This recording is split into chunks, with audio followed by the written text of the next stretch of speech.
Hello everyone, this is JPL, and today I'm joined with... Christopher! Yes, and we are a podcast Podcast name in name in brackets. brackets. Anyway, how are you doing today, Christopher? I'm doing fine. Yeah, I don't know what else to add to that. Yeah, that's just perfect, Fine. Yeah, maybe That's the way it eventually I'll is. be tired, But right now I'm not that tired. Yeah. Depends how riveting our discussion will be, John. Riveting. There's pressure for you right there. There's pressure. Oh my gosh, I feel the pressure. There has not been a whole lot of exciting stuff happening. We're still going on with the writer's strike, and so there's really no movie news except delays. That's all we've been hearing. Delays. A big recent delay was Dune Part 2, Wow. which was crazy because IMAX was like, they have IMAX exclusivity for 5 to 6 weeks. There's no way they're going to delay it, and they did. So, honestly, I think more and more as we see as time goes on, Warner Brothers just continues to make really stupid decisions. I cannot believe how stupid Warner Brothers is. Again, hearing you and my roommate talk about how Warner Brothers has handled DC and just other decisions, and Warner Brothers just continues to show itself to be really stupid, and also Disney's not making a lot of good decisions as well.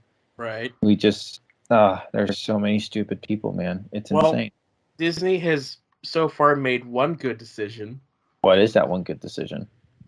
We were talking about this the last time, and practically the day after the same day. It was the day after. It was the day after they announced that, okay, we're getting Blu-ray 4K DVD releases of The Mandalorian Seasons 1 and 2, Loki, and WandaVision. Mm-hmm. And rumors on the street that Falcon Winter Soldier is not far behind. I'm happy for that, honestly. Me too. It's a good sign. It's a good sign. It's not DVD, which is it's kind of lame. But you know what? I'll say there needs to be a push as time goes on for there to be, to push people into Blu-ray. You know what I mean? But also, word on the street is that these will also be getting standard releases outside of Steelbook. Again, that may not be true. But if that is true, then maybe DVD will be alongside that. So it's possible it just hasn't been announced or released yet. So I'm excited for this. I've been saying for so long how I've been wanting to get my Star Wars stuff on physical media. Mm-hmm. And so at least we're getting Mandalorian. Now we just need that dang Clone Wars. Right, but also now it's very possible at this point. Very possible. They need to re-release the entire show on physical media because it's been so long. Yeah. And you can't buy it. So, I have a question though. Between WandaVision and Loki, which now they are releasing on 2 separate dates. I think 2 months apart from each other, if I remember correctly. Right. But which one are you more likely to buy first? WandaVision. Mm-hmm. I feel the same way. Yeah. At first I'm like, oh yeah, maybe Loki. But then I'm like, honestly, Loki, I don't really care a whole lot about Loki. I don't really care about season 2 coming up. As soon as Ahsoka ends, I'm canceling my subscription. And I know that Loki comes out the same week or the week after. I'm just I'm not for that, That's fine. You don't have to. I don't need to. Nothing that I saw from the trailer or from the images just looks interesting. It does. I don't care. Yeah. I'll watch it months later when the next Star Wars thing comes out. Mm-hmm. Which, do you have any idea what the next Star Wars thing is? So it's apparently it was supposed to be a show called Skeleton Crew, which is the Stranger Things in space. I don't know anything about what's going on with that behind the scenes. The Acolyte is another show. However, I hear that's been having some problems. So, who knows at this point what's coming? Yeah. Trying to think. So speaking on a similar topic, Daredevil has been removed from the release schedule. So there's no release date in sight for Daredevil. There were a few of Ironheart was another thing released off the schedule, but there were a few other shifts as well. But yeah, so Daredevil, especially considering like they were planning to shoot Daredevil from February to December. So they still have a show to shoot, if not more. But yeah, there's a whole lot of show to shoot. They probably have filmed more of the other shows that weren't indefinitely on hold.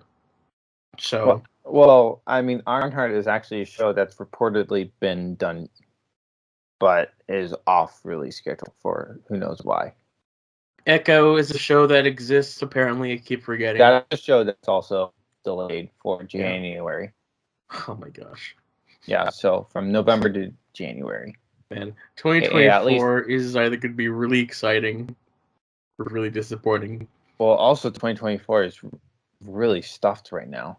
Like already March is insane. And like so it just gives more weight this Oscars for like, you know, Oppenheimer, Barbie, maybe The Creator, you know, because there's no Dune and other things, you know what I mean? It's insane. Mm-hmm. Barbie's definitely not going to win Best Picture. Who knows, man? You like it. Anything can happen. You know what I mean? I mean, the Oscars just they never choose the right film. Right. I'll say I do hope Oppenheimer will win something big. Something. Yeah, I want Nolan to get something. I mean, he has some stuff, but he needs more. He needs more. I agree. Yeah. So, yeah, another thing that we've been doing, again, like we've been going through the Christopher Nolan films on our Binging Barbie podcast. Mm-hmm. We just finished with The Dark Knight, and we're going to be getting into the Prestige soon. Which I still need to see. Yeah. So, that's been fun and exciting. Oh, yeah. So I guess you have to get a copy of the Prestige, right? It's on MGM Plus, which is a new thing. I just got the free trial. I'll watch it there. What I don't understand is that Amazon owns MGM. Ooh, okay. Yeah, why don't you just merge it to Prime? The Prestige is really interesting because it's not really streaming anywhere big, but also its Blu-ray and DVD releases haven't been updated since it first came out. But there still is 4K. Yeah, that's the only update it has. But like, I don't have 4K. That's true. It's bizarre. Okay. This past week, I've been really thinking about 4K a lot. And I keep looking at stuff, and it's just so expensive.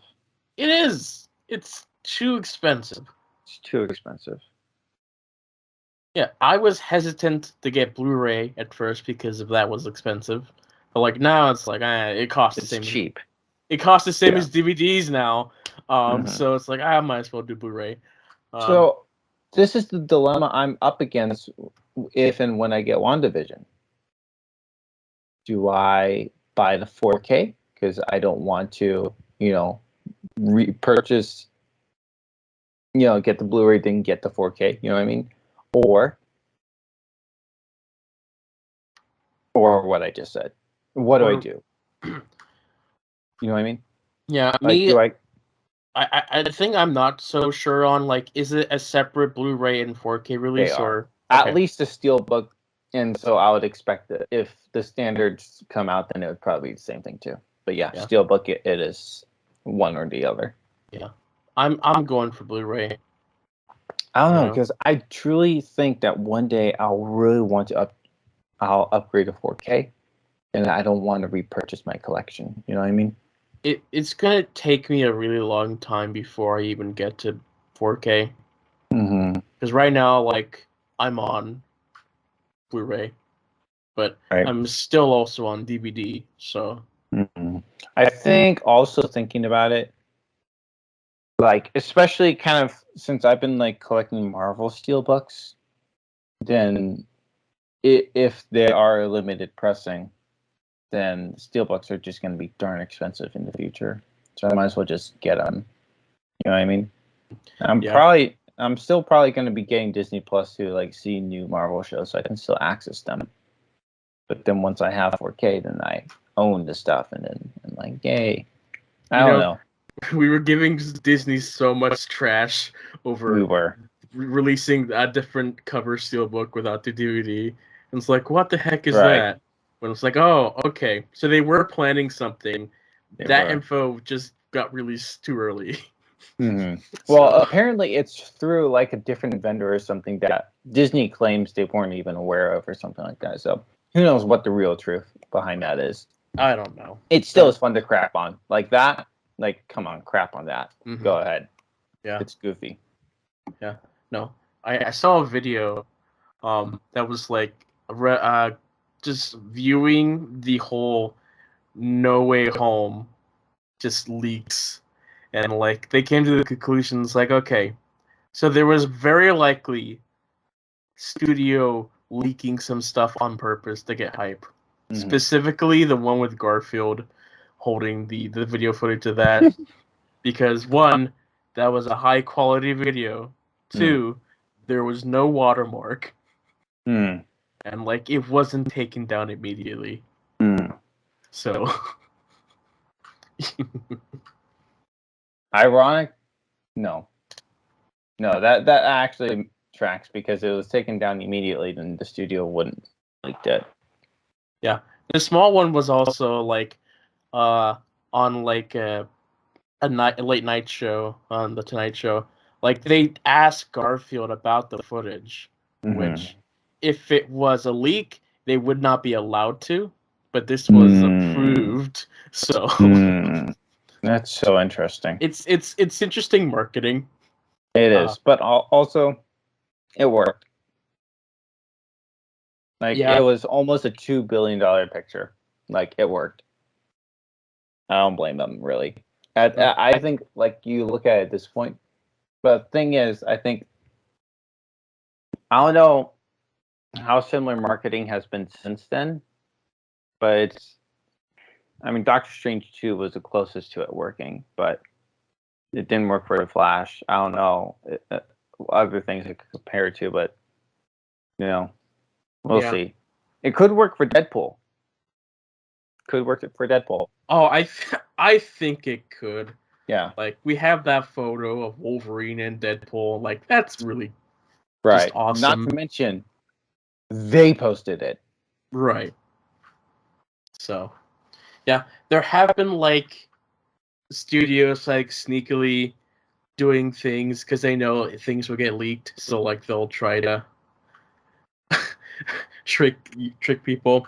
Like there's a scene in The Batman where when they filmed it, they had the Catwoman actress there to make people who saw leaks be like, "Oh, she must be doing this." But when you watch the film, she's not in the scene at all.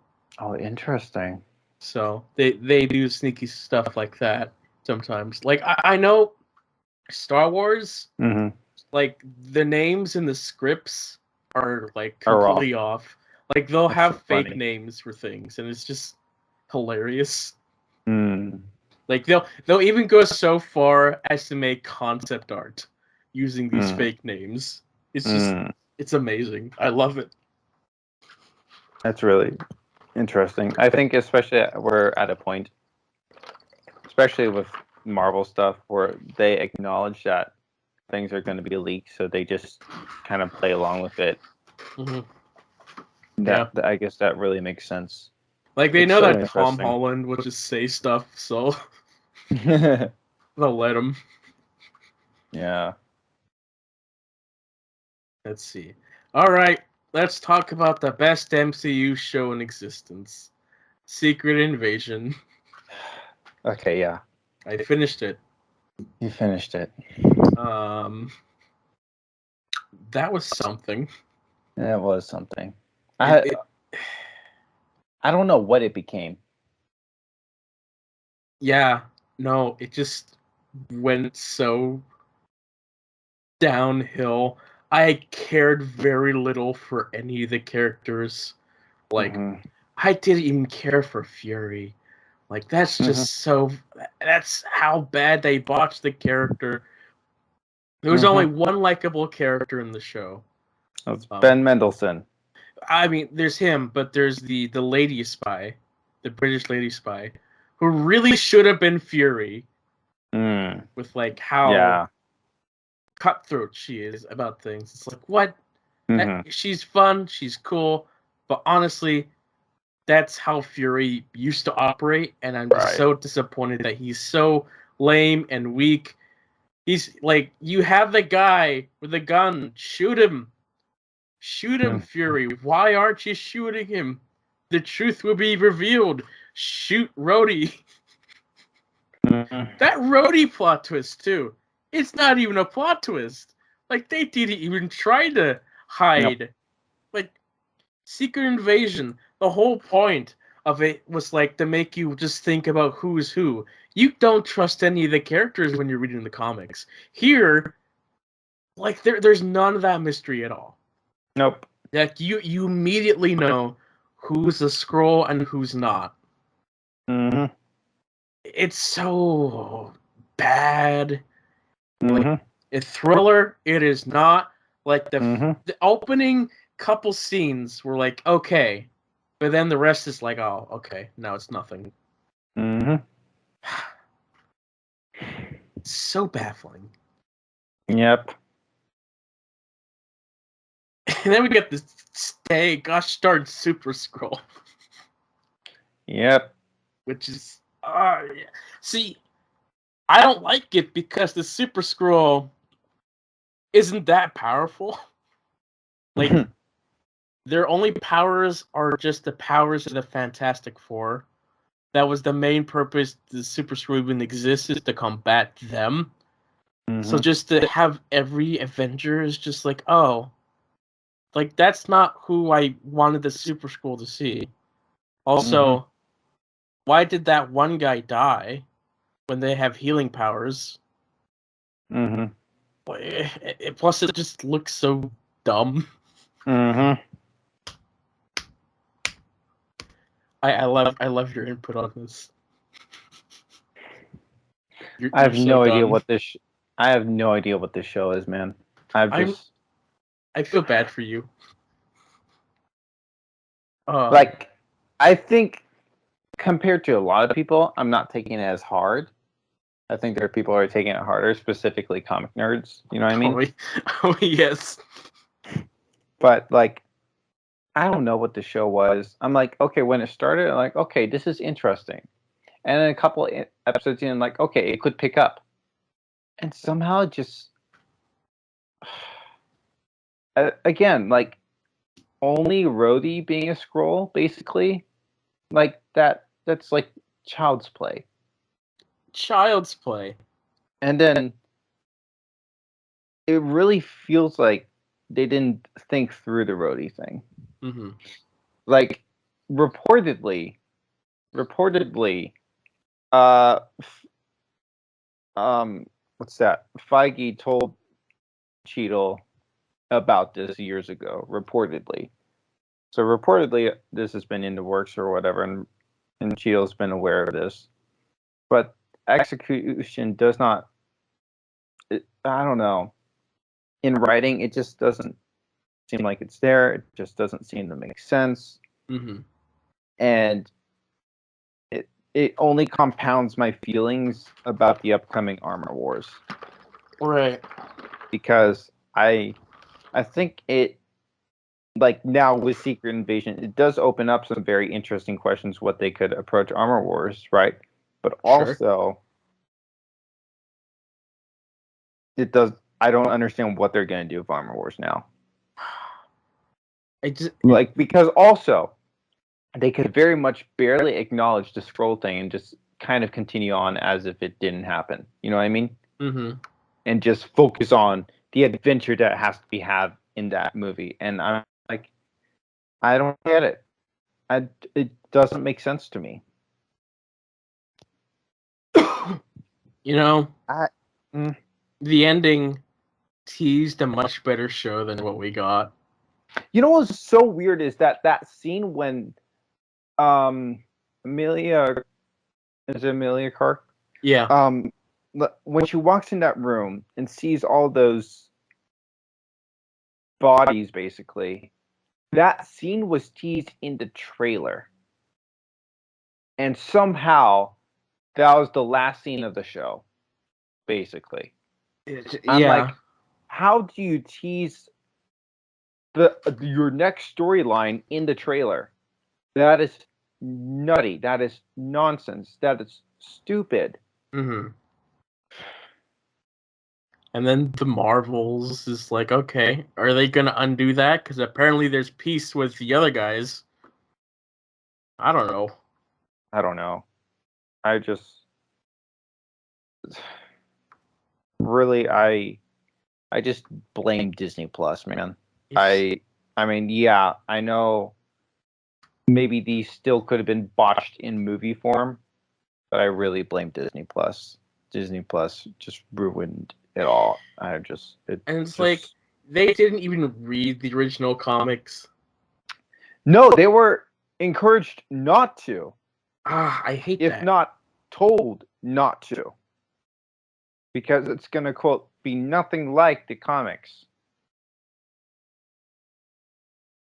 That's just bad. That's bad business. Mm-hmm. Like They all literally used a name for profit. Like it could have been named something else. But no. Let's capitalize on a popular name. I mean, I look at all the Batman movies, and like they at least they take inspiration from many comics, and like they don't follow the story exactly, but they take the themes from those stories. Here, it's like just the title and nothing else. I will say I do sometimes get upset at comic nerds about complaining, things not being comic accurate, and I respond back where I'm like, well, provided it's a good story, it's okay. However, I do change my tone a little bit as it relates to Secret Invasion because, from what I understand, it's a big thing as it relates to the comics that is not easily summed up in 6 episodes. And then even excluding that, even no. So that's one point, and then the other point is the fact that they literally just use the name for profit to do. I want to use a certain word.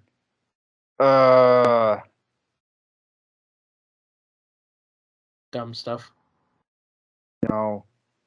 I mean, A fatherless rendition of the comic book series, and it's just.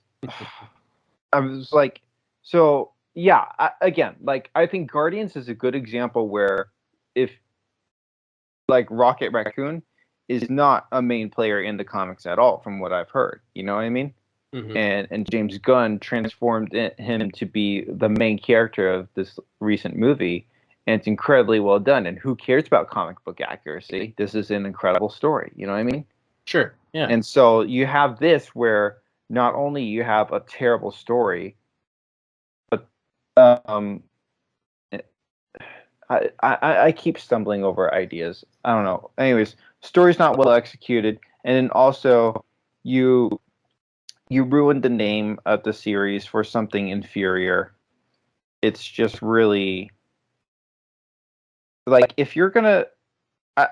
I think what I'm kind of trying to say is I think this is one of the exceptions where I would kind of agree with the comic book nerds that this name should have never been used for something that isn't as grand as it is in the comics. Mm-hmm. Because this is something more than just a name. This is a whole dealio. It's a whole saga. Yeah, I don't know, man. I don't know. I watched the thing. I watched the show. I think I'm more angry in retrospect, but like watching it, I'm just like I'm confused and I don't care. And again, at the end of the show, they tease what's next. I'm like, I don't care. You were supposed to give me this whole story in this show. Mm-hmm. Like the show does not feel complete. I understand a basic concept of having a season, and you have more stories in the next season. I get that idea, right? But like, we didn't solve much in this show. No. No, Nick Fury comes down, then he goes back up. Guy gets superpowers. The Skrull invasion is shut down. People hate Skrulls now, which will lead into the mania in future Marvel shows. Which did it have to be set up this way? I don't know. This is how they chose to set it up. And then, but now we have to deal with the aftermath. Skrulls that taking so many people under or whatever. I don't know. Was that probably just should have been tackled in the show, not a second season or something? I don't know. People are not going to watch a second season of this. No. I mean, they were even watching the show. Right. And then plus your second season's not going to have Nick Fury.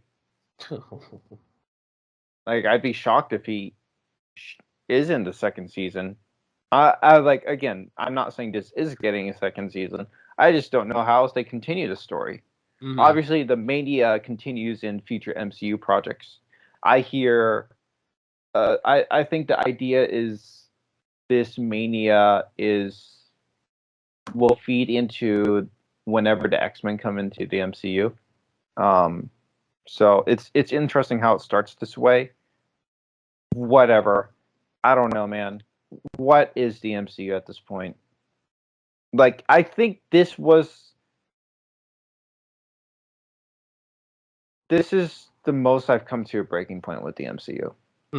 I think I've been very tolerable about so many things recently, and I come to this, and I don't even know what this show is. We all have our breaking points at some point. Mm-hmm. Now, I'm still very much planning to watch the Marvels in theaters. You know what I mean? Okay. I'm still there enough to keep watching things, but I've finally hit a point where I'm like, I don't think they know what they're doing anymore. I've been gracious enough these past 2 years, and I finally hit the point where I'm like, okay, they've lost their marbles. Now, I think there is a potential point of return because we're still kind of in the middle of the gunk of, them creating too many shows and not being fully developed. And I very much do think that they can fix their mess by the end of Phase 5, if not Phase 6. I mean, they're going to have to. Like, Iger's cracking down on them. That's what I'm hearing too. So I believe it will happen. But what really sucks is that future generations have to deal with this crap. I mean, yeah. Like, this is what's really upsetting is that there's so much emphasis on the now and today, the Twitter trending, the money, box office money right now. But what happens in 50 years when you as a parent are going to be like, well, watch the Infinity Saga. I want to watch more. You don't want to watch more. It sucks after that. You know what I mean? Like, that's not the legacy you want to leave behind. I mean, that's how some parents were with the Star Wars films. They didn't want the kids to watch the prequels. Yep. And then now the tune is changing and it's the sequels. Like, and then now, again, in 50 years, I was overwhelmed getting into Star Wars. Imagine in 50 years. Oh, yeah. How difficult it's going to be to get into Star Wars. At least the MCU is a little more streamlined, but the MCU is going to have more content than Star Wars. Like, yeah. This, I don't know. We might have talked about this before. I look at Star Trek. I'm like, oh my god, that's a lot of content. I don't want to get into it. It is a lot of content. Like I'm only on the second show of Star Trek, and it's like there's still so much content, and they keep making more content. Mm-hmm. They keep making more content. Man, I swear, like, we can talk about movies in a bit, but like last night I watched The Lighthouse. It's just a one-off movie. And you know how great it was to start one movie and to be done with it? It felt amazing. Not to mention it was a great movie. But I'm like, yeah, I get it. Yeah, there's shows like South Park that will go on for a long time, or The Simpsons, and not everyone's gonna watch it all. Some people will watch it all like I did with South Park, and some people won't care at all. Some people will only watch clips or certain episodes. Like that's the case. That's fine. But like I'm not saying things can't have an extended lifetime. I'm not saying Star Wars can't have multiple spin-offs or whatever. It's just I think I'm also just it was obviously wonky just to see like this year of like how many universes they wanted to create. Remember, there's the rumor that Amazon wants to develop a Creed universe or something, and I don't know. And then now I'm just like, okay, can we just stop? Like, would not everything has to be a universe? Fine, make a trilogy if you want to. Just chill out and stop. Can we just not? Yeah, I mean, just getting too much. Yeah, I mean, we don't need any more. Like we had the Rocky movies, we had the Creed films. We don't need any more of that universe. Listen, I'll say, if you are able to tell a good story, by all means make it. I'm not going to stop someone from telling a good story. But Right. when it comes to the point where it, again, it's Hollywood, so it's a business, so their mindset is to make money.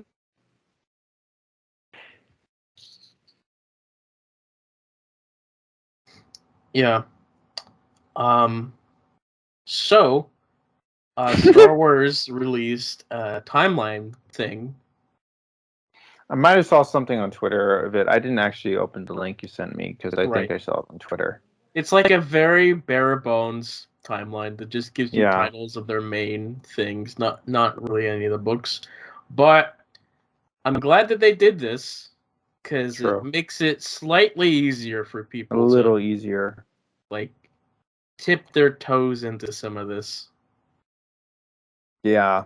I still like again, I have a better mental grasp of Star Wars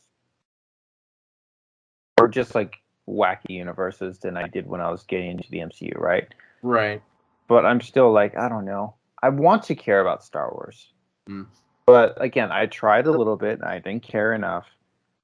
And I don't know, man. I'll watch Andor when season 2 comes out. That much I will promise. Okay. But I don't know, man. I think it's also like just being overwhelmed and thinking about like all these things. I don't want to care. You know what I mean? Sure. Yeah. But I want to see Andor, so I will watch that eventually. So Yes. Just thinking about the going back to the steelbook releases, like how much are they gonna be? I think the prices have been on Amazon. I think the Steelbook 4K is 55. Oh no. No, that's not bad. So 55 is not bad, I bro. The Guardian Steelbook, I think that's running between 35 and 40 for one movie. So a TV show like The Mandalorian to be a Steelbook $55 on 4K, not bad. it's the reason why I'm like no is because it's like it's not a whole lot of episodes. You know what? That's Like true. Loki is 6 episodes. And it's like, oh, they're That's gonna true. milk the money just for like a handful of episodes.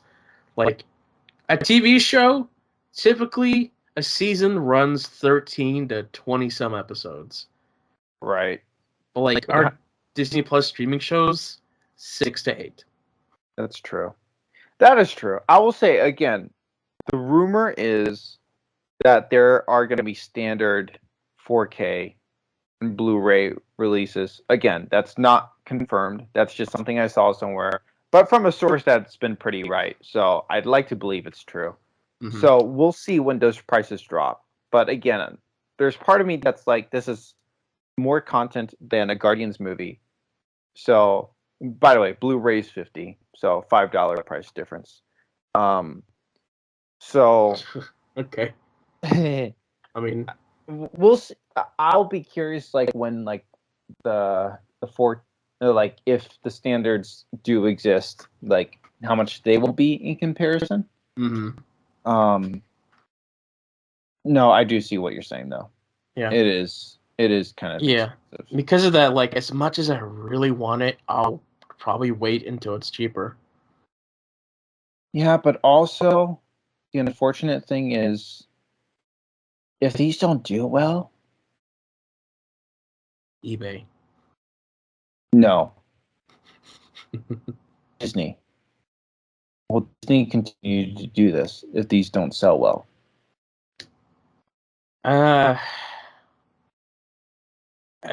Yeah, maybe. Like, honestly, they're out of options. So That's true. Like, they have to do something.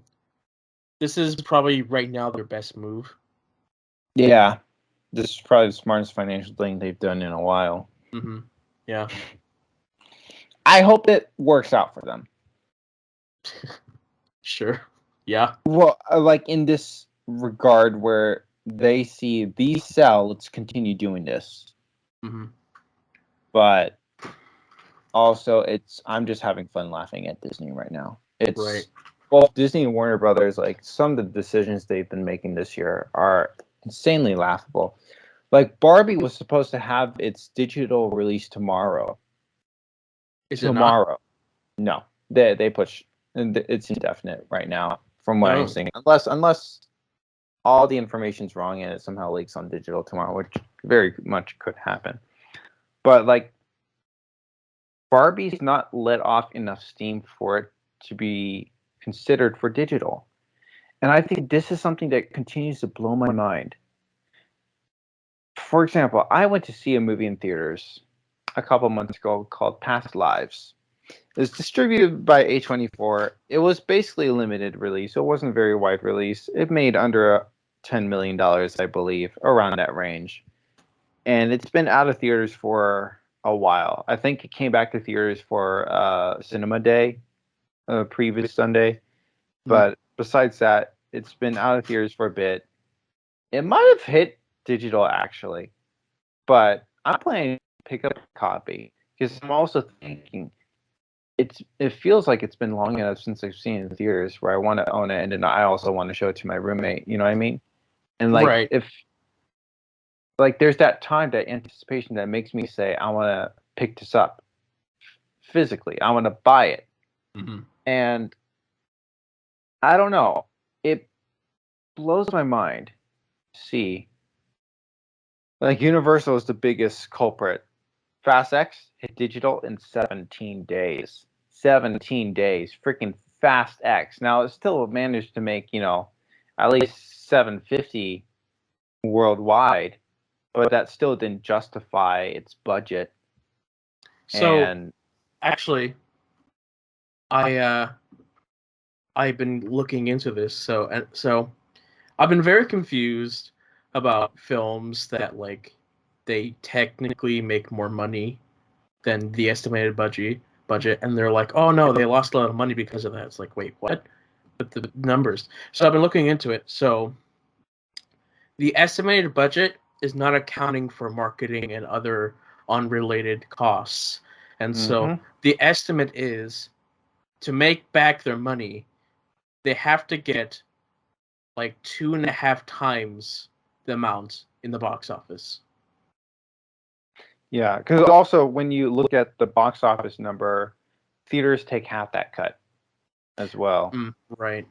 So basically, mentally, I have to like say, if I don't see a doubled number, it's a loss. So like 350 times 2 is about 700. So versus getting 750, oh, and then consider maybe 100 million for marketing. Mm-hmm. Looks like a loss. And then you said there are probably other fees that I'm not aware of. I think like at the end of the day, you want your movie to break even theatrically at the Right. very least. But Because then you can make a little bit of profit with your physical sales or Mhm. whatever. So you want to break even so you can remake the movie, basically, right? sure. But it's insane. I do not understand what studios are doing right now. Like, how do you send Fast X to digital in 17 days? Yeah, if it fails at the box office, it fails. But let it die in the box office, then you take it digital. You know what I mean? Right. Maximize your money in the box Mhm. office because you're going to make the most money at the box office. Like, I don't know. I can't think of good examples, but like I was looking at like some big movies that like hit physical, and like the numbers aren't crossing 100 million. You know what I mean? For physical. But these are like big number movies or something. I Mhm. can't remember specifics, right? So please forgive me. If I had more detailed information, I'd share it. So, but just take ideas in your head. I'm talking more directly to audience Sure. because I sound like a lunatic, and I know. Right. But basically, the point is, like again, you think about taking your whole family to see a Pixar movie. You have 6 little kids. You know, even if it's $5 a ticket, you know what I mean? Mhm. That's a lot of money you're spending compared to buying And that's not a even DVD. talking about the cost of like concessions for Yeah, like getting popcorn and yeah. drinks and all So that. like, there's so much money to make theatrically, and I understand not every movie is going to be a theatrical win. You know what? I praise Warner Bros. For throwing Blue Beetle in theaters and at least trying to recoup a little bit of money from that. You know, even if it, Right. yeah, just I don't know, man. I am just continually just. I get it. There is money to be made digitally. There is. I'm not going to deny that.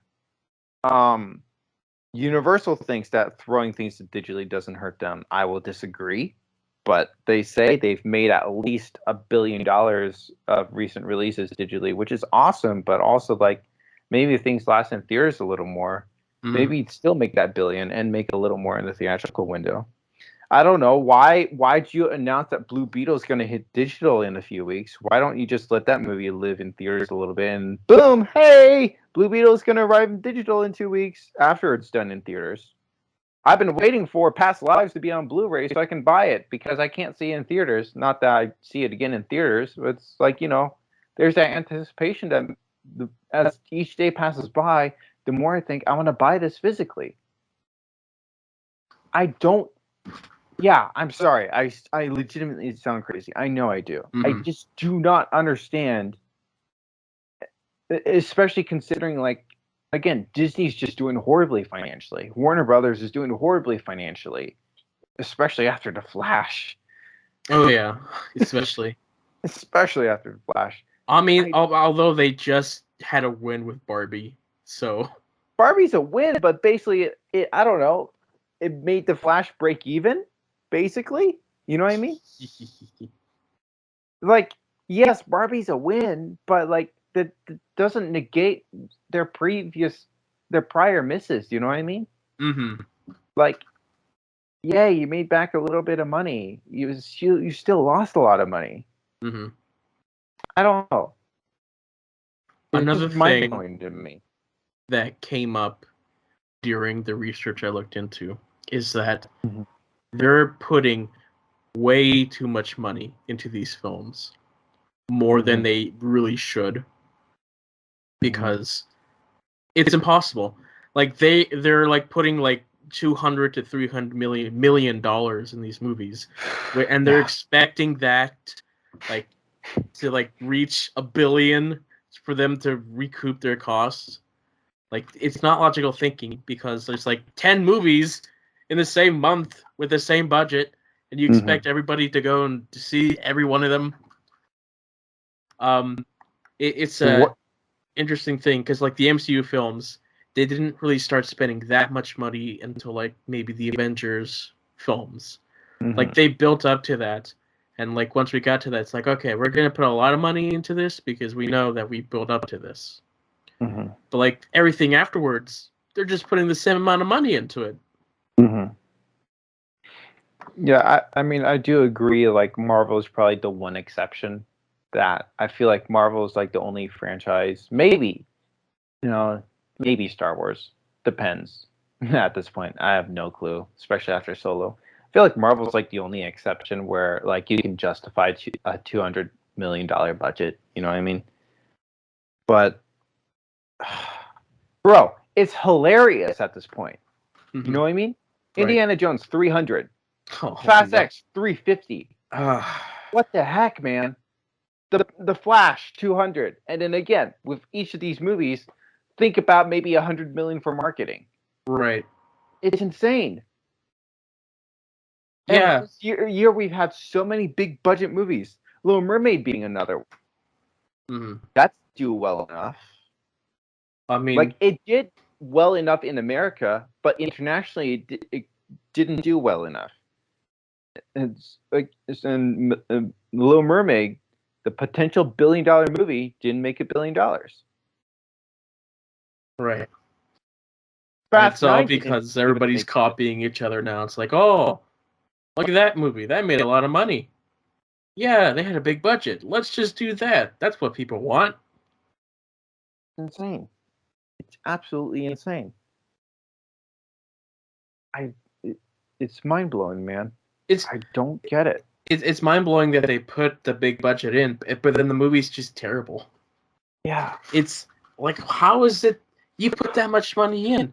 Where's that money going? Like, why is the film bad? How much are you spending? It's not on the visual effects, I'll tell you that.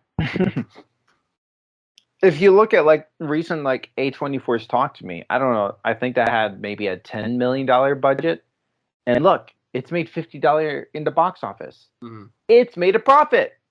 Look at that! Oh my gosh, cheap movies can make a profit. Oh, just look at Blumhouse films.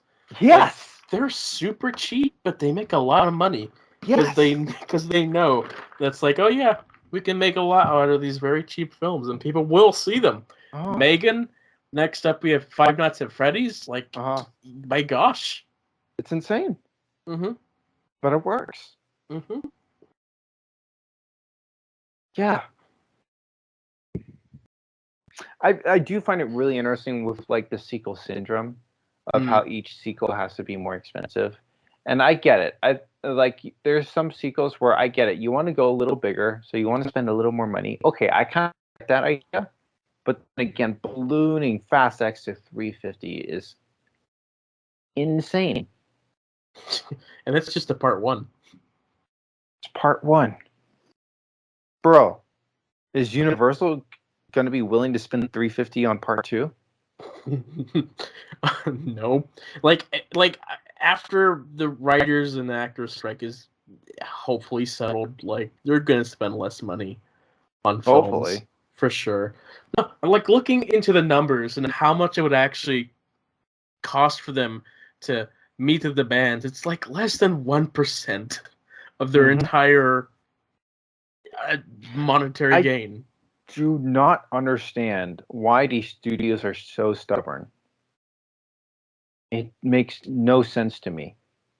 Like, yes, I would agree that yes, there are some things with the actors you could negotiate, or writers, you could negotiate and talk about and say, okay, we maybe you're asking a little too much in some areas. I could see how that can be the case, right? Mm-hmm. But what's taking you so long to make a deal?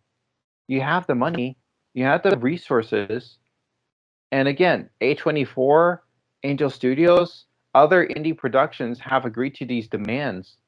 Why can't you? It's like, wow. And so, like, we're getting a lack of content because of that. It's just so. I don't know what's coming anymore. How do they think this is financially beneficial? I don't know. You have to be on a level of stupid to keep going on like this.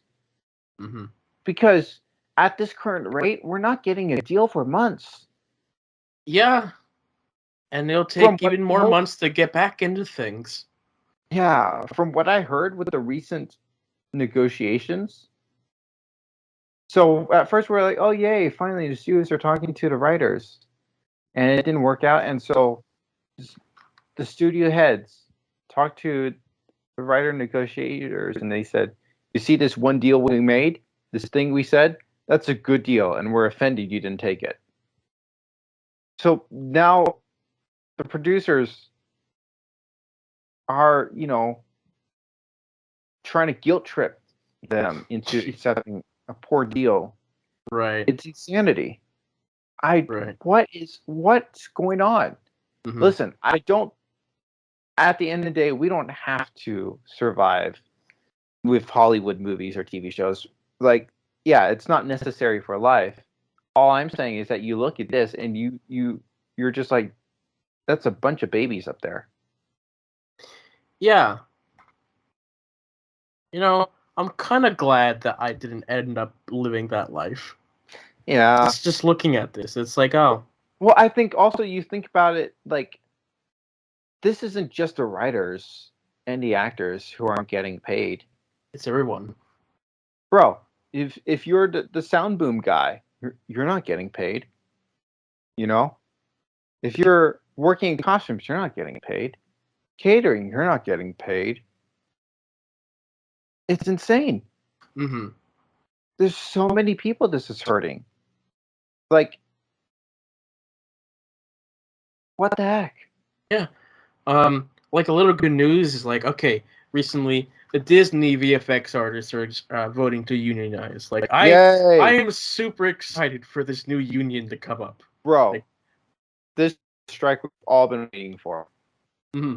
When this, I really hope they strike.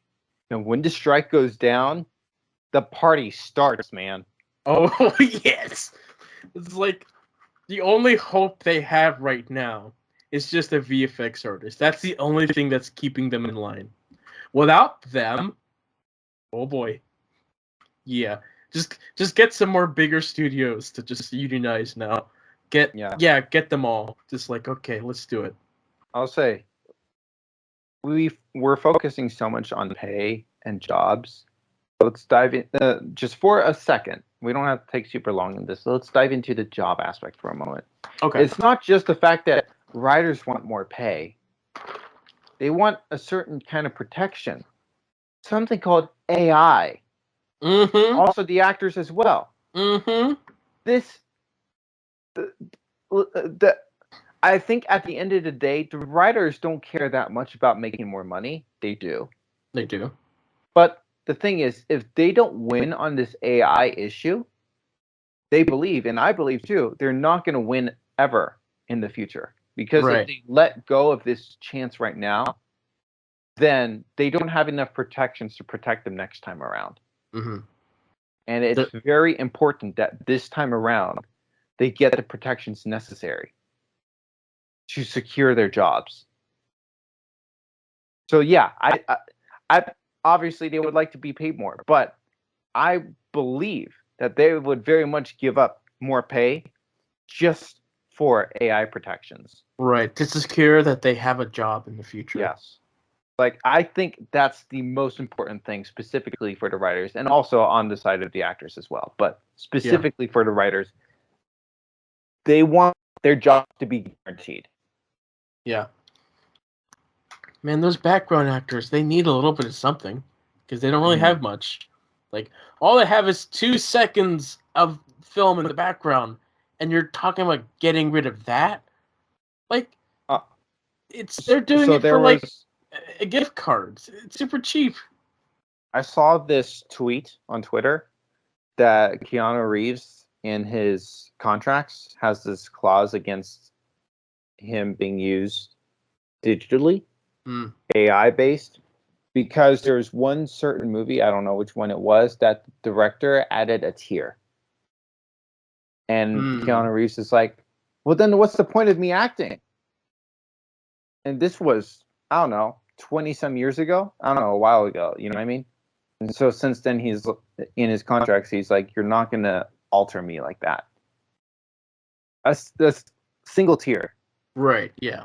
It's actually really incredible to think about. And so I think there's an aspect about like the background actors, like one reason why they have their likeness uploaded is that they can be adjusted. And I think, okay, I think there's room for that, like provided there's proper permission and provides used only for that show or movie. Like, again, if permissions are allowed for that singular project, I can see why you would want to do that, if you want to change something in post. But if these background actors are truly used in future productions and that, again, replaces background actors as a whole, or if these actors are being digitally altered without permission, then no, I don't approve of this. Yeah, I do think there's room for alterations with permission, but not without permission. And it's insane. Yeah, very, very insane. Ah, boy. I don't know how this is going to end up. I hope it ends in a positive way. Me too. I don't think it will, though. It's not looking good because in reality, how long can they let out like this? Like the actors and writers, specifically the writers. Like, I don't know how long they can strike. Right. Like, it's obvious they can go a few more months. I don't know how long that few more months is, but eventually, it's not going to be forever. They have to start getting jobs again. Well, actually, that's one thing I was kind of thinking about. I wonder how many writers already have like side jobs as is. So, maybe there's a handful of writers who already like have jobs and they're just, they're just digging into those deeper or whatever. It's interesting to think about. I will say, I do not think one being in the entertainment space, that is not a right. That, to a degree, it's a privilege. Yeah. And so, yeah, I don't think you are entitled a salary that's gonna make you comfortable and live forever or whatever. But, however, the studios are definitely making enough money that they can pay their people better, and they can at least do that.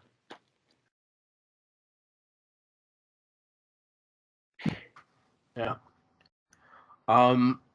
Okay, so I recently just uploaded a video today. I was working on a tier list video of ranking different Batman appearances, and so that took way too long for me to do. That was fun. I mean, I'm happy with the final product. I usually am, but like just the process of just making it sucks. It's like, okay, yeah, okay, gotta get all this edited together. It's so much time. But I'm happy with how it turned out. Good. All right, let's talk about stuff that we watched. Yeah. So tell me how you're feeling about Ahsoka. Ahsoka. So I like it, but I feel like it could be better. Like I don't agree with the opinion of it being bad. I just think that there's just not a whole lot going on. Like, it really feels like it's a movie that's put into 8 episodes versus... Is it 8 episodes? Yes. Oh, wow. Yeah. It really feels like that because, like, we get to this 3rd episode. Nothing really too much happens. It doesn't really feel like an episode. Which is starting to become a problem with these Disney Star Wars shows now. They're going into the route of films, like the Marvel ones, and it's like, okay. I think I like the characters. I like where we're going. Like, I'm excited. I'm invested in all these characters.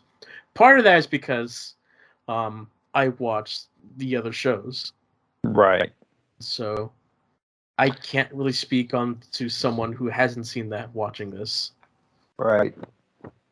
It's interesting. My roommate, what is it, Rebels? He said he didn't like Rebels. I don't know how much he's seen of it. So for him, he has no desire to watch Ahsoka. Hmm. It's interesting. I get that. Rebels is a frustrating show Mm. in that it has some of the best things in Star Wars, but like that's maybe about 10 to 5%. There's like the other 90% that people seem to forget about. That's like, oh yeah, this is very kiddish to a fault. Yeah, I just again, like just going back to what we said earlier, maybe I'll watch more Star Wars one day, but there's just not a lot of initiative I have, man. Right. It's Especially just a since lot I'm of not time. there to force you. Yeah. There's so many other things I'd rather watch and check out, and you know. I mean, CJ really loves Rebels. I Mhm. just, I try so many times. Well, like, I can't get past so many things. The good parts are really good. But then there's just the rest that's like, man, you're so close, but that darn Disney kid show Mhm. thing that they have to do really brings it down for me. But yeah, it's like they're using the best parts of Rebels to influence the story here. I can really feel that there's a lot of love put into this show. Mhm. Like, just looking at the way things are shot, like they're putting so much love into it that I'm like, okay, maybe you can take off like 5 or 10% love, because there's a lot of scenes where the music is really what's carrying those scenes. Mhm. Where it's like it's just the characters looking at something, or just standing around talking, or just nothing going on. And like, oh yeah, we're doing this to like let things flow naturally. It's like, I get that. But you could do that a little bit faster. Mhm. Because nothing is really gained from what's going on here. Yeah. And like they're trying to evoke the samurai films from the 40s, which they're doing a good job at that. Mhm. But again, you could do a little things a little bit faster. And like when the music is carrying, my gosh, the music carries so much. I'm so happy that we have this music, Mhm. because it has failed so many of the other shows. Mhm. So I'm happy for the music here. Mhm. But yeah, no, I like what I've seen, but like I'm a bit worried that the story isn't gonna get as much as we want it to be. We'll see. I'm waiting for that turning point, because it's gonna happen, and then it's like, okay, Right. now we're getting to the exciting stuff. But it Mhm. feels like we're taking a while to get to there, because tomorrow episode 4 comes out, and that's like half of the show.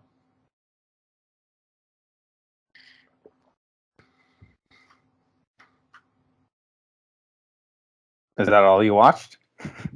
No, I guess I should continue with what I Yeah. watched. All right, so we have our Barbie podcast, watching Christopher Nolan films. Mhm. We've since watched Inception, Dark Knight Rises, Mhm. and The Dark Knight. How do you feel about Dark Knight Rises? It's the weakest of the trilogy, of the Nolan trilogy. Like, we go into it, like we see that there's a lot of problems thematically that like undo what The Dark Knight really does. Hmm. And so, yeah, no, it's something. Mhm. It's There's enjoyable things about it, but as a whole, it's not the best. Mhm.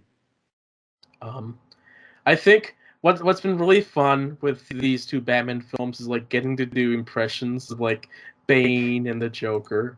Like, that's just been so much fun. I've been looking forward to that. It's like, yes. Let me do my Bane impression. Let me do my Joker impression. Yes. It's been so much fun. But then, like, for the heck of it, I also rewatched the Raimi Spider-Man trilogy because I felt like it, I guess. And, I've enjoyed them, naturally.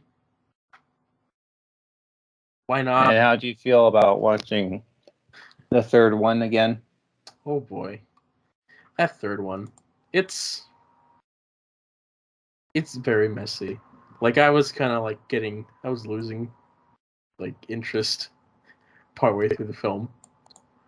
Like, there's some good moments, but, like, yeah, no, it's not the best. Asteroid City, I watched that film. That's a Wes Anderson movie. How many Wes Anderson movies have you seen? 4 or 5. He has 2 stop-motion animated films. I've watched them. And then the Grand Budapest Hotel, which is the one everybody watches. I've seen that. And then Asteroid City. Okay. I've seen clips from other ones, though. Asteroid City, it's not the best story, but, it has that fun style. And then the last movie I watched was Fast and Furious 6. Oh, boy. A lot of the same, but not as interesting. But then there's the TV shows. We talked about Secret Invasion and how garbage of a show that is. No, it's so amazing. I love it so much. So my favorite amazing. MCU show. It's actually better than any MCU movie. Probably, yeah. I have finally... Sorry. Wait, just one more thing. I'm not one usually to complain about CGI. I could not take Guy with Draxarm seriously. No, it just doesn't look good. Doesn't look good. Does not look good. Does not look good. Looks bad. Nope. Like Emilia Clarke, people are saying that she's very miscast because studios. Well, no, people don't really understand what makes her good. It's like they think about her role in Game of Thrones, but like her role in Game of Thrones is not what they've been casting her as. Like they think like, oh, she's the girl boss. She like does the action and it's like powerful. But it's like, no, she's not. That's not her best. Like you clearly aren't really watching the show. But anyway, I finally finished The Walking Dead. Not and really. Was it worth it? Was it worth it? No. I mean, yes and no, but like, it's not even done. Yeah. Like, they couldn't even end the show. They're like, okay, we technically have an ending for the storyline of the season, but guess what? 4 more shows, everybody! Let's set that up! Yeah! 4 more shows. Like, that's how, when the finale aired on TV, that's how they did it. Like, the finale happened, it ended, it's like, okay. Immediately afterward, we get a trailer for the rest of the 4 shows. And it's like, this may be the end of this show, but it's just the beginning for this universe. And I'm like, what? No. Yeah, no, the show was like at its prime in the first 5 seasons. And went downhill. It came back a bit near the end, but like it didn't really do that much. Right. Production value was very consistent throughout the entire thing, but it's really the stories that didn't do well. That's so sad, man. As shows do. Another thing we finished watching was the Wonder Woman TV show. Campy, fun, things didn't age well, but it is what it is. Then I rewatched a cartoon called Justice League Action, which is it's a very forgotten Justice League TV show. They came out in 2016. Like it just came and went and nobody noticed. Like it's a fine show. It's got good animation. It's funny, but like it is what it is. It's nothing amazing. Finally watched Star Wars Vision Season 2.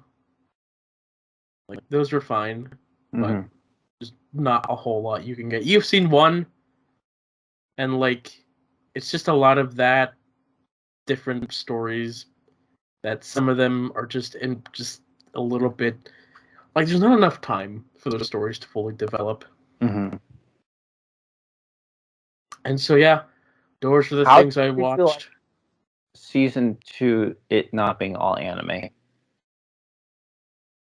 I liked it, but I think I liked the anime more. I liked it more, but you know, I am glad that they went worldwide. It showed more, but like the stories weren't my favorite the second time around. That's fair. So But fun animation, 10 out of 10. I can't complain about that. Sweet. So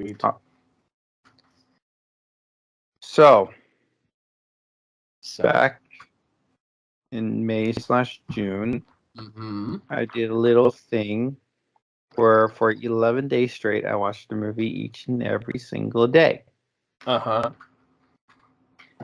And the thing is, for me, it's hard for me to sit down to watch things because I don't have a lot of motivation. But now I have a roommate. Yeah. So I got a little more motivation, you know? Because he's forcing you. We both want to. Okay. And so we force each other. Yeah. So, since August 21st, we've watched the movie every single day. Nice. Yeah. How much have you been on Letterboxd? I mean, I see you do something every day. So I wasn't sure if people noticed that I've been watching something every single day. Anyways, so let's go through the list. Because I got a movie for each and every single day since we've talked, you know? Yep. I'll try to go quickly. First movie, we went up to Springfield and we watched this big old Sound of Freedom. Yeah, you talked about that. Oh, I did? Yeah. Really? I think so. I don't remember talking about it. It was something. Because we talked on Sunday last time. Yeah. I think you told me you were going to watch it. Okay, yeah. Okay. So I watched Sound of Freedom. I didn't like it. Okay. Soundtrack was really intrusive. The story, I don't know. The story wasn't great. It just, like, it was really boring. So boring. People think Batman vs. Superman is boring. No, this is boring, man. Oh my god. I legitimately wasn't bored watching Batman vs. Superman. I was bored watching this, man. For something that should be so stirring and intriguing like this, it shouldn't be boring, you know what I mean? I mean, that's just a personal preference thing, maybe. Maybe. Because, like, I found myself, like, kind of on edge the entire time watching the film. Because I was very uncomfortable watching the film. Because, like, the subject matter is, like, really uncomfortable to think about. I laughed at multiple points. Oh, no. No, there was just one thing. It was hilarious. They're driving away after they escape lake, a river. And so they're driving, and one guy jumps in the way of the vehicle, starts shooting, then jumps out of the way because he doesn't want to be hit by the vehicle. And I died laughing. That was so funny. How many people in the theater? Like, I'm going to shoot them. No, I'm going to get hit. Let me get out of the way. Hilarious. So funny. One of the funniest moments in cinema this year. Oh my god. That was so How many people were in the theater you saw? 10, 15. Not a lot. Oh boy. Like they must have like thinking like, what's this crazy guy laughing for? Probably. I don't care. Again, listen. I don't think about these things. So yes, this made me aware of things, but that's really all this movie does. I will say, the locations went hard, and the siblings were very solid child actors. Those are the best two parts about the movie. Outside of that, I gave it a very generous 2 stars out of 5. I probably should go lower than 2. Yeah. I'm sorry. I wanted to like the movie, but I don't know, man. It just wasn't good, in my opinion. I'm sorry. What? I watched Juno. Very solid. It's sweet. I recommend it. Then I was talking to my roommate about Wolverine, and he'd seen the original X-Men trilogy and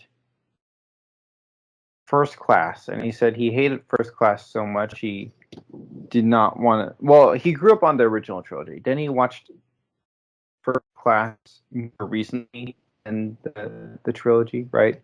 And he said it made him so mad he didn't want to keep watching. So I'm like, well, I really want to see Days of Future Past, right? So I'm like, I really want you to, keep watching a little bit, whatever. Anyways, so we watched X-Men Origins Wolverine. Nice. I still stand by this, man. It is fun. It's a fun movie. Yes, is it a good movie? Arguably. One can argue no. Many people argue no. But it's fun. Right. I watched this twice, man. When I watched this the first time, that helicopter chase sequence, I was sold on Wolverine. I did not understand the character of Wolverine until then. And I'm like, I get it now. And I became a fan in that moment. Okay. My roommate, he said he's like Hugh Jackman, but it was that scene that also sold him on Wolverine. This movie is fun. The people need to wake up. Next day, we watch Will Ferrell's Anchorman. That's fun. I'm gonna kind of go a little out of order. A few days later, we watched Anchorman 2, which is, I think it's funnier than the first one, actually. But yeah, I'll say the standout is Steve Carell's character. So good. And then we watched Will Ferrell and Mark Wahlberg's Daddy's Home 1 and 2, which the first one just has so much douchery. It's a little difficult at times. Daddy's Home 2 has a bit of cringe, which is kind of difficult as well. But if you like Will Ferrell, then they're probably worth watching. They're not bad. They just have moments I don't enjoy. It's interesting though. Then I watched with my roommate. Well, I mean, all these I watched with my roommate, every single one. Anyways, yeah. But for my roommate, so I didn't own this one, and a lot of for a good like 3 months, every single X-Men movie was on Disney Plus, and now they're back on Stars or wherever they are at. But the Wolverine is currently on Disney Plus. So I'm like, I want to watch that before it leaves Disney Plus. Part of the reason why we watch some of these movies is that I have another free trial of Paramount Plus. So a lot of these movies are on Paramount Plus, like Anchorman and Daddy's Home. Anyways, Wolverine's on Disney Plus. I'm like, I want to get on that before it potentially leaves Disney Plus. So we did, and my roommate loved it. He loved it. He liked it more than X-Men Origins, which I'm the other way around. I like X-Men Origins more, but he really, really, really, really loved the Wolverine. I think partially because of it being Japanese based. And so yeah, which caused me to go ahead and order a copy of the Wolverine with the extended cut. and we will watch that eventually. This is my first time seeing the original. Yeah. When I first watched the Wolverine with my friend was arguing it, and apparently on the arg websites, it's the extended cut. So I remember, so I was watching the standard cut on Max, and I quoted something. He's like, "Dude, don't spoil it." We tried to start at the same time, right? I'm like, "Bro, what's going on? Our internet's not buffering." And it got to a point where 20 minutes in the movie, I was 2 minutes ahead of him, and I realized, oh wait, there's an extended cut. You're watching the extended cut. I'm not. So I switched over to the arg website so we could be on time. So I'd mostly seen the extended cut the first time. So this time was my first time watching the original cut. So now that I got the extended cut and my roommate loved the movie so much, we'll watch that again. We're gonna continue watching the X-Men movies, but before we hit Logan, we're gonna rewatch the Wolverine because he loved it so much. And honestly, I don't mind rewatching it. So after watching the Wolverine, I got so giddy and jitty in my little shoes and feet and little cheeks, and I'm like, I really want you to watch X-Men: Days of Future Past. So legitimately, like 30 to 60 minutes after watching the Wolverine, we popped in Days of Future Past, and I asked my roommate a question, and he said he's always kind of liked the Rogue character, so we watched the Rogue cut. Just want to clarify that because I can't clarify that on Letterboxd unless I want to log with you, and I don't want to do that. So we watched the Rogue cut. So that is my second time watching Rogue cut, as my third time watching the movie in general. And he didn't like it that much, partially because of First Class. But you know what? This is really going to suck to say. I didn't like it as much either. For some reason, it didn't really hit this third time. And that made me really sad. Really sad, man. Yeah, I've gotten that too on a lot of rewatches for that film. Like, my mood will shift constantly where it's like, oh yeah, I really liked it, or like, yeah, okay. I like it, but not as much. So, I intend not to touch this movie for a while. Because I want to come back to it a little fresher next time. That helps. Makes me sad because I really like the movie. In theory. I'm still mourning it. That was a week ago. And a half. Anyways, then because I was scared of this movie leaving Max, we went to watch a little movie called The Witch, an A24 movie directed by Robert Eggers that some friends really recommended, that we really wanted to watch, and I recommended. Obviously, it's an A24 movie, so you kind of already have a sense that it's not your typical movie, but I recommend the movie. I would jump ahead to the movie we watched last night, also directed by Robert Eggers, The Lighthouse, which I also really enjoyed. It was really good. And honestly, I will say that fact in a little bit. Okay. Then also we watched the South Park movie. We're currently in season 3, watching through South Park, and this movie was actually released in the middle of season 3. We didn't necessarily watch it in time order, sequence, or whatever. We just watched it one night when I came home, and I'm like, I want to watch it. It's hilarious. I love it. I love it a lot. It's so funny, man. Yeah, it's good. And then my mate was feeling a little nostalgic, so we watched Good Burger one night. It was definitely a nostalgia trip for him, not for me. I don't know. I didn't really like Kel's character that much. I think there's a scene when he's on that date. It was honestly hilarious. I think the second half was a little funnier than the first. But I mean, I love Keenan, but like again, it just. Actually, if you think about it, you've seen the movie, right? No. Oh, you haven't? Here's the thing. Most of what you've said, I've never seen. What? So basically just the X-Men movies you've seen.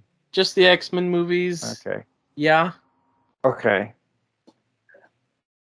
I guess I won't say what it is specifically. There's a scene at the end of Good Burger, and I need to tell this to my roommate. And out of context, it would be one of the grossest things ever. But in context, it's not. It's actually really weird to think about. Mhm. Anyways, a movie you will be watching eventually, or a short film, dare I say, is called Following. Oh, It's by yes. Mr. Christopher Nolan. And I have a very bad habit of choosing to watch this movie when I'm tired to watch a full-length movie. And therefore, I end up dozing in the middle of this movie and not fully experiencing it. This is my second time watching it. First time I watched it, like during the third, fourth of the movie, I like went in and out and kind of ruined my momentum in watching the movie. It was very strange. And I watched it because I'm like, I want to watch it when I'm a little tired and not in the mood to watch a full length thing. Bro, I only saw 5 minutes of the thing. That's how much I snoozed throughout this thing. I was just tired, man. Boy. I need to watch this thing when I'm awake. I mean, I know the base of the movie, but I've not fully experienced it. It's weird. And then we watched another movie that is another nostalgia kick for my roommate. A little popular movie called Nacho Libre. Have you seen that one? Oh, of course. Do you like it? Yeah. Yeah, I like it partially because like we grew up in like that sort of environment, and so it's like, yes, That's fair. I love it. I don't know. It's one of those movies that you hear about so much and so often. Yeah. No. So yeah, eh. Maybe second watch I'll appreciate more, but I don't know, man. It didn't hit for me. And not to mention that, especially knowing it to be a comedy, it didn't make me laugh that much.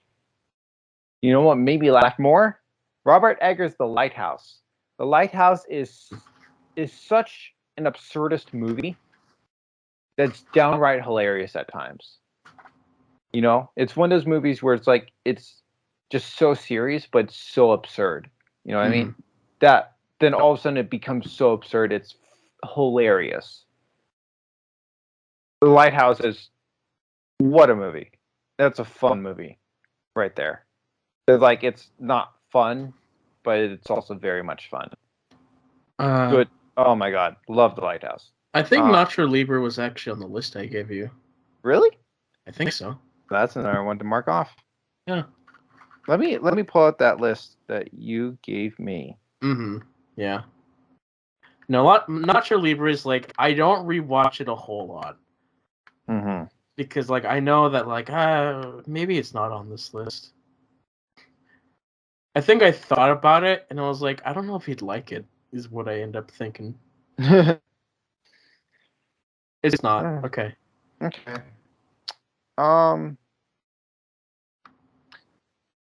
The Truman Show is on Paramount Plus, so we'll probably end up watching that soon. Nice. So, yeah, that'll probably be taken care of probably next time we call. Not guaranteed. It's just the thing is like coming home from work, I'm not always in the mood to watch something serious, but also we're kind of getting back into watching the South Park show. So it might be like we'll watch an episode of South Park and then I'll be like, okay, I'm in the mood to watch a serious movie. Then we'll watch a serious movie. You know what I mean? Sure. So that is what may happen. I forgot. 10 Cloverfield Lane. Actually, I think just got added to Paramount Plus, so I need to add that to my list because I think I skipped over that, but I'll remedy that. There's actually one movie that I forgot to mention that I rewatched. Oh, what? I didn't write a review because I already have one, and I rewatched the Batman movie. You could still log it though. I don't want to though because I already did one. No. You can log something without doing a review. I don't want to do that. Why not? Because I just want to do one review and be done with that. I don't want to. You can do only one review. You can just log it for your diary. I don't want to do that. You're a goofy little man. Did you know that? I'm a goofy little man. I do not want to log something in my diary if I don't have a review for it. Why not? I'm that. I don't understand. Like, you don't watched it, you don't want that in your history? No. Oh my gosh. No. All right, The Batman. Yeah. So I rewatched it. Actually, I watched the first half, but then I got really tired because it was like 3 a.m. or something, and so I paused it, went to sleep, woke up, then finished it. Mm-hmm. And sure, yeah, I liked it. I liked it about the same as I did last time. So. And how many stars did you give it last time? I think I gave it a 4. I think I gave it a 4. Like, I'm very intrigued what a sequel would look like. I want to see the sequel. There's reports that Robin's going to be part of the sequel. I've heard that. So, like, I'm very intrigued to see a sequel to this film. That's like the entire thing out when watching this film. I'm like, man, I want to see a sequel to this. Mm-hmm. Because it would be very interesting. Like, I want to see what they do. So, that's what I was thinking when watching the movie again. It's a long movie. Yeah. A long movie. I'll be interested enough to possibly watch the sequel. You know what I mean? Sure. But also, I don't care enough. I might end up seeing it, but not because I really, really, really want to. Probably just be because, oh, it exists. I might watch it. Mm-hmm. Yeah. Yeah. It's very interesting that you're watching a bunch of things that, like, I don't really care to even think about watching. Yeah, and that's fine. Right. It's just weird seeing you, of all people. Yeah, I mean, again, having a roommate helps with that. Yeah. But then again, like the Will Ferrell comedies, it's like I come home, I don't want to watch The Witch or anything, you know? I want to watch Will Ferrell be stupid, you know? Yeah. So that's fun to do. And Okay. yeah, again, I recommend The Lighthouse. I recommend The Witch. I recommend Juno. But I'm not forcing you to watch them. If I come across a movie where I'm like, oh my gosh, I love this so much, I really want you to watch it, I'll say it. But I'm not that at that point with those movies to say that. Let me look at like my 5 stars. I'm actually kind of curious for a moment. Like, are there any movies that I would like put someone at gunpoint and be like, please watch this movie? Like, do you have any movies on your mind that you could be like that? I think so, but like I know that if I push someone, they're not gonna like it because I really don't like being told I have to watch something. Because like automatically when you tell me that, I'm gonna dislike the film out of spite. Right. That's fair. It's just the way I work. I don't have control over that. It's just you force me to do something, I automatically don't like it. That's fair. So, as much as I really would really want to push I would want to push Star Wars or Batman or stuff like that. I'm not going to. Because I know that it's going to hinder the viewing. Like, to be honest, when you watch Star Wars, did it really help that I was a fan of Star Wars telling you to watch it? Well, I wanted to watch it. Right. Listen, if you were out of the equation, the only main difference would be the timeline of me watching Star Wars. Okay. Like, if you had never existed, I already have so much pressure from the outside to watch Star Wars. Star Wars is one of those things where everyone's like, you've not seen Star Wars? No other movie or series gets that kind of reaction. So you had nothing to do with it. Right. Except actually getting me to watch it. Right. So, like, the only time I'll force someone to watch is when I have kids. I have that power. Be like, okay, watch this now. We got children. Let's bond. Yeah, like, for me, the closest thing to me feeling that is just like, okay, Parasite and Everything Everywhere All at Once. Like, everybody is telling me to watch it. Like, it's a good movie. And it's like, okay. I know. Like, I think when you watch Everything Everywhere All at Once, you'll see why people want you to watch it. I think Parasite, lower your expectations and appreciate the movie for what it is, kind of thing. Yeah. Yeah, Like, that's what I'll say about those. I don't like mainstream things. Yeah, but the It's like, odd thing is about those two movies were not meant to be mainstream because they aren't. They became mainstream because they became popular. sure. You know what I mean? Because Right. like there's a difference between like Marvel and Everything Everywhere All at Once is that Marvel is popular and big budget. Everything Everywhere All at Once was not meant to be that, Mhm. which I appreciate. You know what I mean? But it's an interesting conundrum for sure. I was looking at my list. Wally's like the one movie like I'm so passionate about. I do not understand it whenever someone does not like that movie.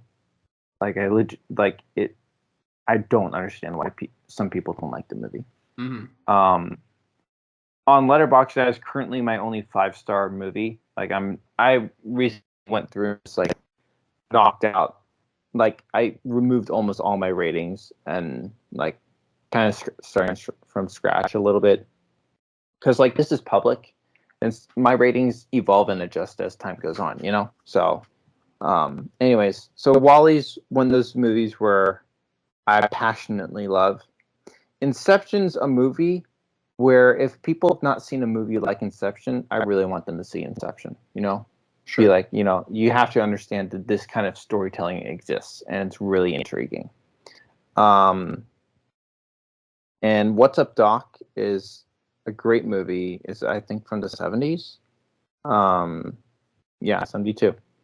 It's a great, funny, hilarious, even old movie because the thing is, we are so focused on the present, we don't always think about the past. I'm one of them, but you know, there's this movie that I find hilarious, and so it's like if I'm able to recommend an old movie to somebody, I want them to see this. You know what I mean? Right. Because yeah, someone else is going to tell that person to watch Iron Man, even in Inception. You know what I mean? But there's not that many people that's going to say you have to see What's Up, Doc. So, like, I guess taking a look about like not like the obvious choices like Star Wars or Batman, like recommending. What would I want to recommend? Let's see. Let me take a look at what I got. Mm-hmm. And what I have reviewed here. Let's see. I I don't know. I don't know what the obvious one is. I like Godzilla movies, but Mm-hmm. I don't know if I have one that What do you comes have to mind. Wall ranked as? Rated? Wally? Hmm. I don't have it reviewed, but I think I'd put it at like a 4. Bro, I'm looking at some people's ratings for it, and I am so mad right now. Mm. You know how to get on my bad side? I cannot believe people, man. Some Right. people suck. I guess Alien is a good one. But again, that's like an obvious choice. Planet of the Apes. Maybe. Indiana Jones. I don't have much taste, to be honest. That's fair. I don't have like I guess any DC animated movie is probably one that I'd be like wanting to push. Because That's fair. nobody ever watches them or really even knows they exist unless Yeah. I tell you. And so Yeah. those are movies that like I'd want you to know about. Yeah. Because That like makes sense. you're missing out on just so much peak DC Mm-hmm. that does not equate to the films that we get. Yeah. That makes sense. Or even just just cartoons in general are the ones where it's like, if you want the peak, go to the cartoons. Mm-hmm. I just a thought about the Inception thing. Like my mom, the only Nolan movie she's seen is Oppenheimer. Mm.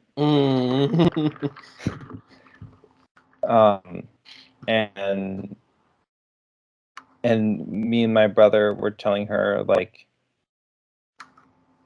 because my brother and my mom went into it blind. So my brother was like hyping up Nolan as a director, and Oppenheimer is a very different movie for Nolan. So my brother was a little disappointed on that front, right? Sure. But like we were definitely recommending to her, like, please watch Interstellar. Just Interstellar or not Inception? She'd appreciate Interstellar more Okay. for the emotional aspect. Maybe. And if she likes Interstellar enough, then watch Inception, because I think for her, she'd probably find more heart in Interstellar than Inception. And then again, just to kind of get a little more of that taste of how nutty Nolan can be. Yeah. And then if she wants to go further into rabbit hole, then Inception would be the next one to check out. You know what I mean? From what I've seen. So, yeah. And again, I'm not a huge fan of Inception, but that's what I recommended for her. Mm. I just thought that was interesting. So, we've been doing these, like, when watching through our Nolan films, Mm-hmm. we've developed a new thing. Mm-hmm. That's just like something that we've noticed, like, has been repeated in each of these films. And it's a segment that we call Spot the Oppenheimer Figure. Because most of Nolan's films have an Oppenheimer figure who create this thing or has something this powerful that they regret and want to dismantle. And so the thing about watching these films backwards is, like, we start with Oppenheimer. Mm-hmm. But, like, we notice when watching these films backwards, it's like, my goodness, it makes so much sense that he made Oppenheimer, because he's been subconsciously making those characters and elements in all of his other films. Like, to the point where Tenet, there's a scene where they even talk about Oppenheimer himself, and it's like, oh, wow, okay, yeah, no, now it makes sense why he made that movie, because he's always been making that movie. It's so fascinating to just spot it. And So are you glad that you're kind of going through it backwards to have that revelation? Yeah, no, it's been an interesting thing to see things go backwards, for sure. Like, one thing we notice going backwards is that audio gets better because we can actually hear things. That's a big thing that we talk about. It's like, I couldn't hear a single thing in this film. So yeah, the older we get to his films, we can hear dialogue very well. Well, you must know subtitles exist. I know, but he makes a point specifically to not have subtitles, just to know, like, can you hear it without subtitles? Because you're not gonna have subtitles in a film in the theater. Well, I could. Older films should not have to have subtitles. I agree. And so when your dialogue is, like, indiscernible without subtitles, that's a problem. And so that's, like, something we've been, like, specifically focused on trying to see if we can get that. And The Dark Knight is really the first film without any problems. Hooray.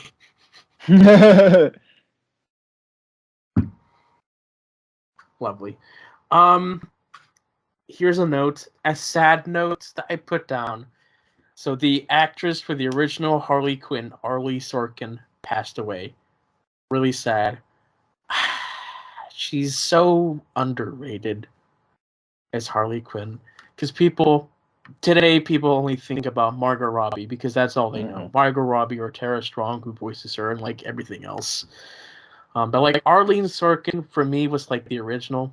Like she's the best. She's who the character is based off of. Like she did a comic routine on some obscure TV show, and like the one of the creators of the show like watched her and like they're good friends with her. It's like, oh yeah, let's make a character based upon this routine that she had. And guess what? She's a popular character now. And I don't think any other appearance of Harley Quinn has really matched that. So sad to hear. Sad to hear two original characters pass away.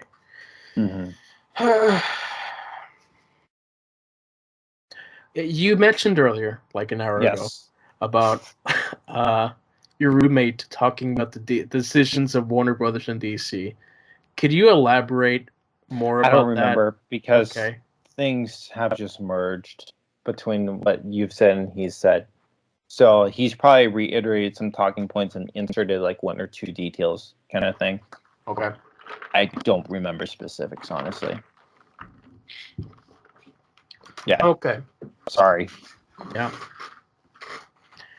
Again, I'm just mind blown just how stupid Warner Brothers is. Yeah. No. It's a real shame. It is a shame. It's a shame for like something that's been around for like a long time to just go down this hard. Yeah. My roommate, I will say, like he said, like I think he's read DC comics. I can't remember specifically, but he does like DC. You know what I mean? And so it's really sucked for him that the DC movies have sucked, and he doesn't like Snyder, so that hasn't helped anything. Oh, okay. So yeah, he likes the Matt Reeves Batman. I would, and I bet he likes Nolan's Batman, but like basically. DCU, for the most part, I would assume he hasn't cared much about. Definitely not Snyder. He gave Batman vs. Superman half a star, if that says anything. That's just my life in general. I like the ones that people don't like, and I hate the ones that people love. That's just my life. Well, speaking on kind of that front, Lady Bird's on Paramount Plus, so I might want to watch it. I'll probably like it more than you do.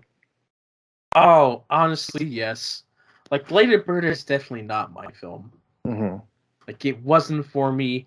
The only reason why I watched it is because my co-host needed someone else to be in the episode to do it, so... yeah, no. Boy, I like those...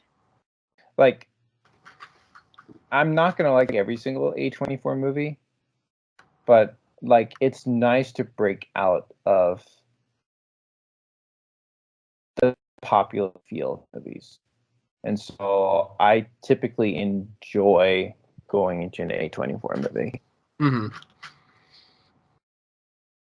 I have a video idea that I've been wanting to do, and it's just a casual thing where it's like, we should do a thing where I test your knowledge about my knowledge. Yeah, about like Marvel or DC. Specifically, how many characters can you name? Like, can you name all the Spider-Man villains or all the heroes? Or like, can you name all the DC heroes or something like that? I'll do something with that one day. Okay. Just to flex my own knowledge. But yes. No, that's just been something that's on my mind on and off. So just need to figure out what my next project is going to be. It's probably going to be the bucket list one. We'll see. We'll see. We'll see. So, mixtapes? Thank you guys so much for listening. And no, I'm kidding. Yeah. Who wants to go first? I guess I can go. Okay. Because I don't have a lot to say again. Beautiful. I'm sorry. I can go. I don't have a whole lot to say. I thought it was Sweet. mostly fine. The music video, like there's a whole minute where nothing is really happening music wise, and so I'm like, oh come on, let's get to the song. Oh, the actual animation, pretty cool, pretty neat. Yeah, I was wondering, like, how would you feel? Basically, there's like just different iterations of Powerpuff Girls. I liked it. It was a nice idea, really well done. It's well executed, and like there were a couple music motifs that I heard. It's mainly the first two songs that feel the most that I could relate to Powerpuff Girls, versus just the drumming. It's the I saw a TikTok on that where they're like the first two songs, like there are elements where it seems to borrow off the theme song. Like, oh, that's so interesting. I hear it now because I'm not too familiar with the Powerpuff theme song. Yeah, it's just the iconic just the drums. Yeah, the first two songs, and then the rest were fine. I don't remember a whole lot. I think what would be your favorite song? Super Shy. Okay. Super Shy, one, because like it had the Powerpuff drums. Two, that's probably but that title just relates to me so much. Yeah. So it's like, yeah, this is probably the best song for me of this list. And if I'm looking at the view count, it's the most viewed one as well. Okay. Yeah. How annoying was ETA? That was the one with like do kind of siren noise. Like, did that strike you as annoying? No. No. And then in ASAP, there's the tick-tock. Did that strike you as annoying or not? It did not. No. Okay, I was curious about that. Was that a criticism that came up? Sorry, what? Was that a criticism that came up? I think the TikTok definitely was something for me to digest at first. The beeping in ETA. I think if I think about it, it can get in my head a little bit, but not really. It is there. It's a form of repetition that can definitely get on nerves. I'm sure. For sure. So I was curious, like if you thought of those as annoying or not. So yeah, cool. Did you have any more thoughts on that? No, cool. I'm very happy remember with that review. I don't care. I'm happy enough. Hopefully you'll be happy enough with my lackluster thing coming up. Okay.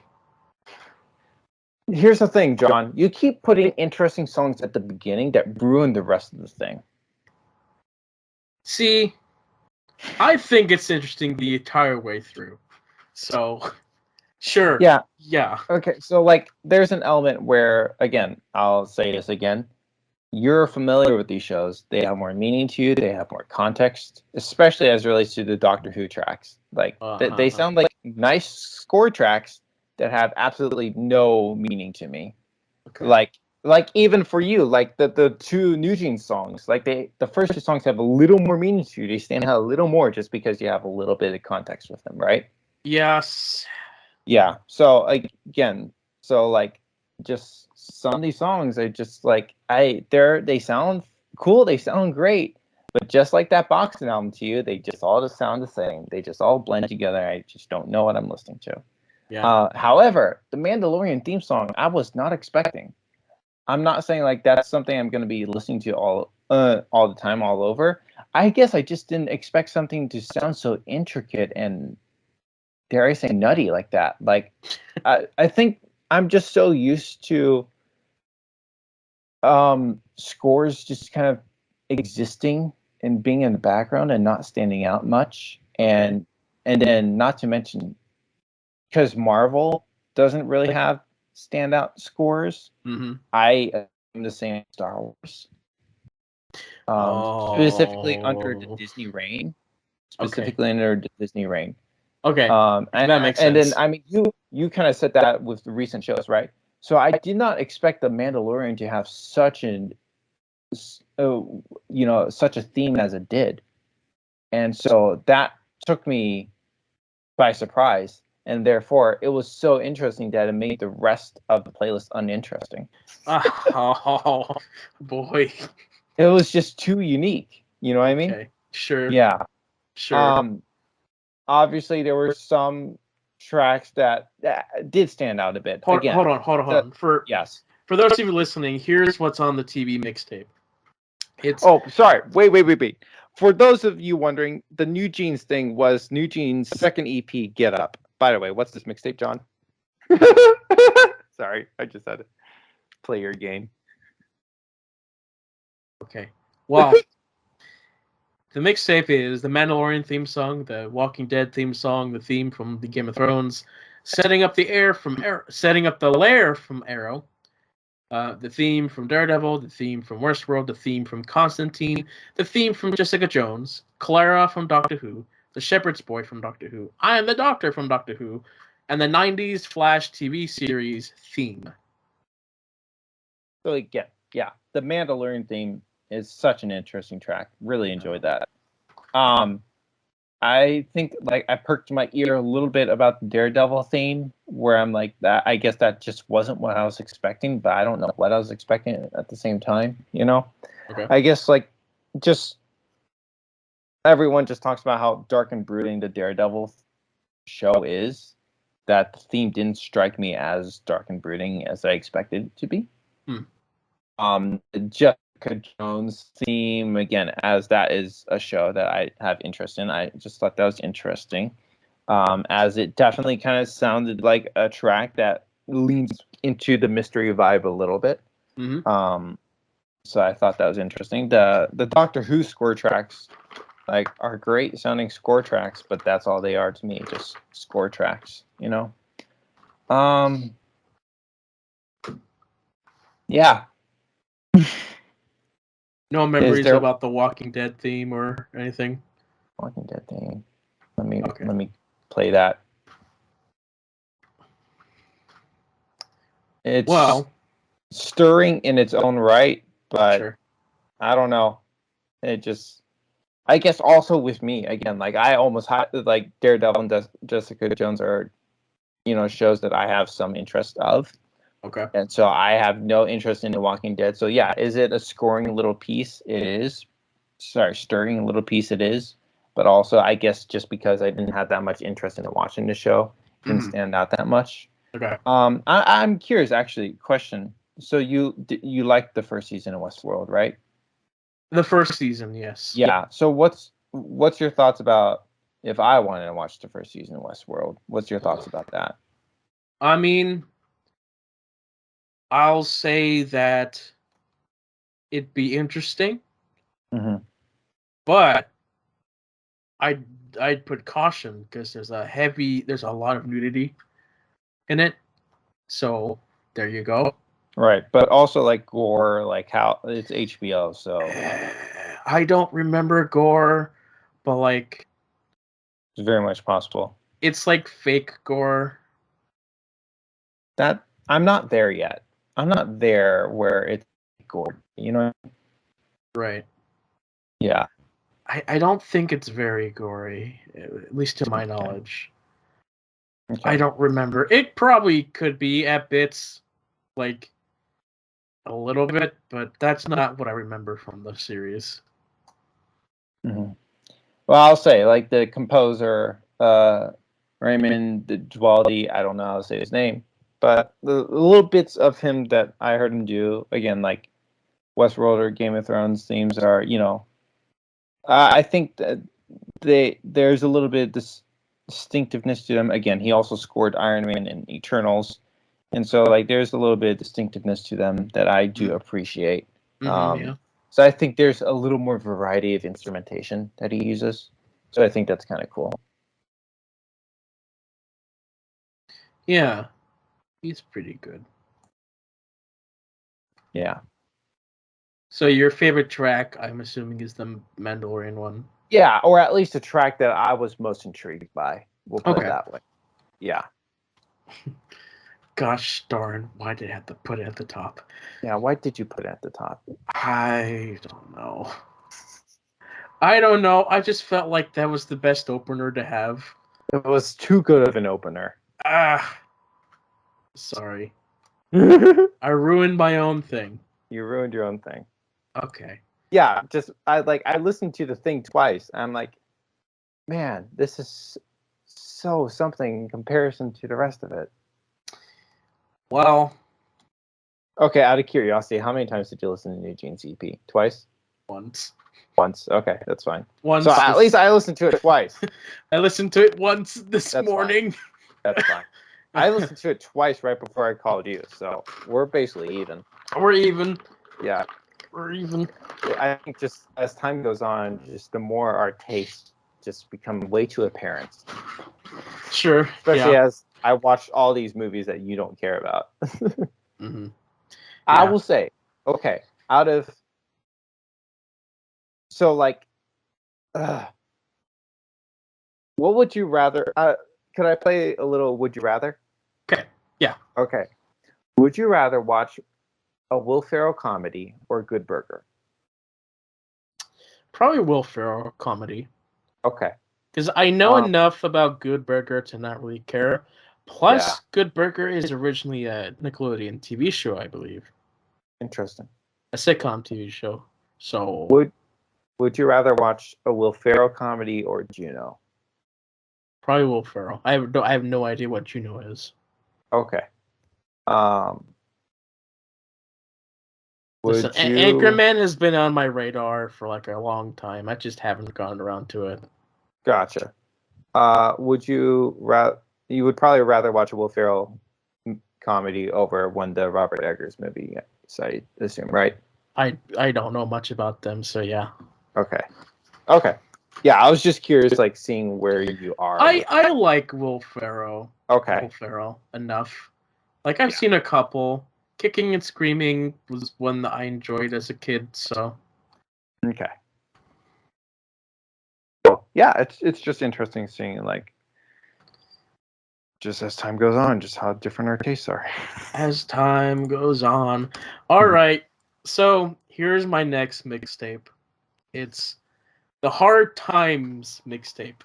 So, in life, we'll sometimes have a period of hard times or like, oh, we have like one standout moment.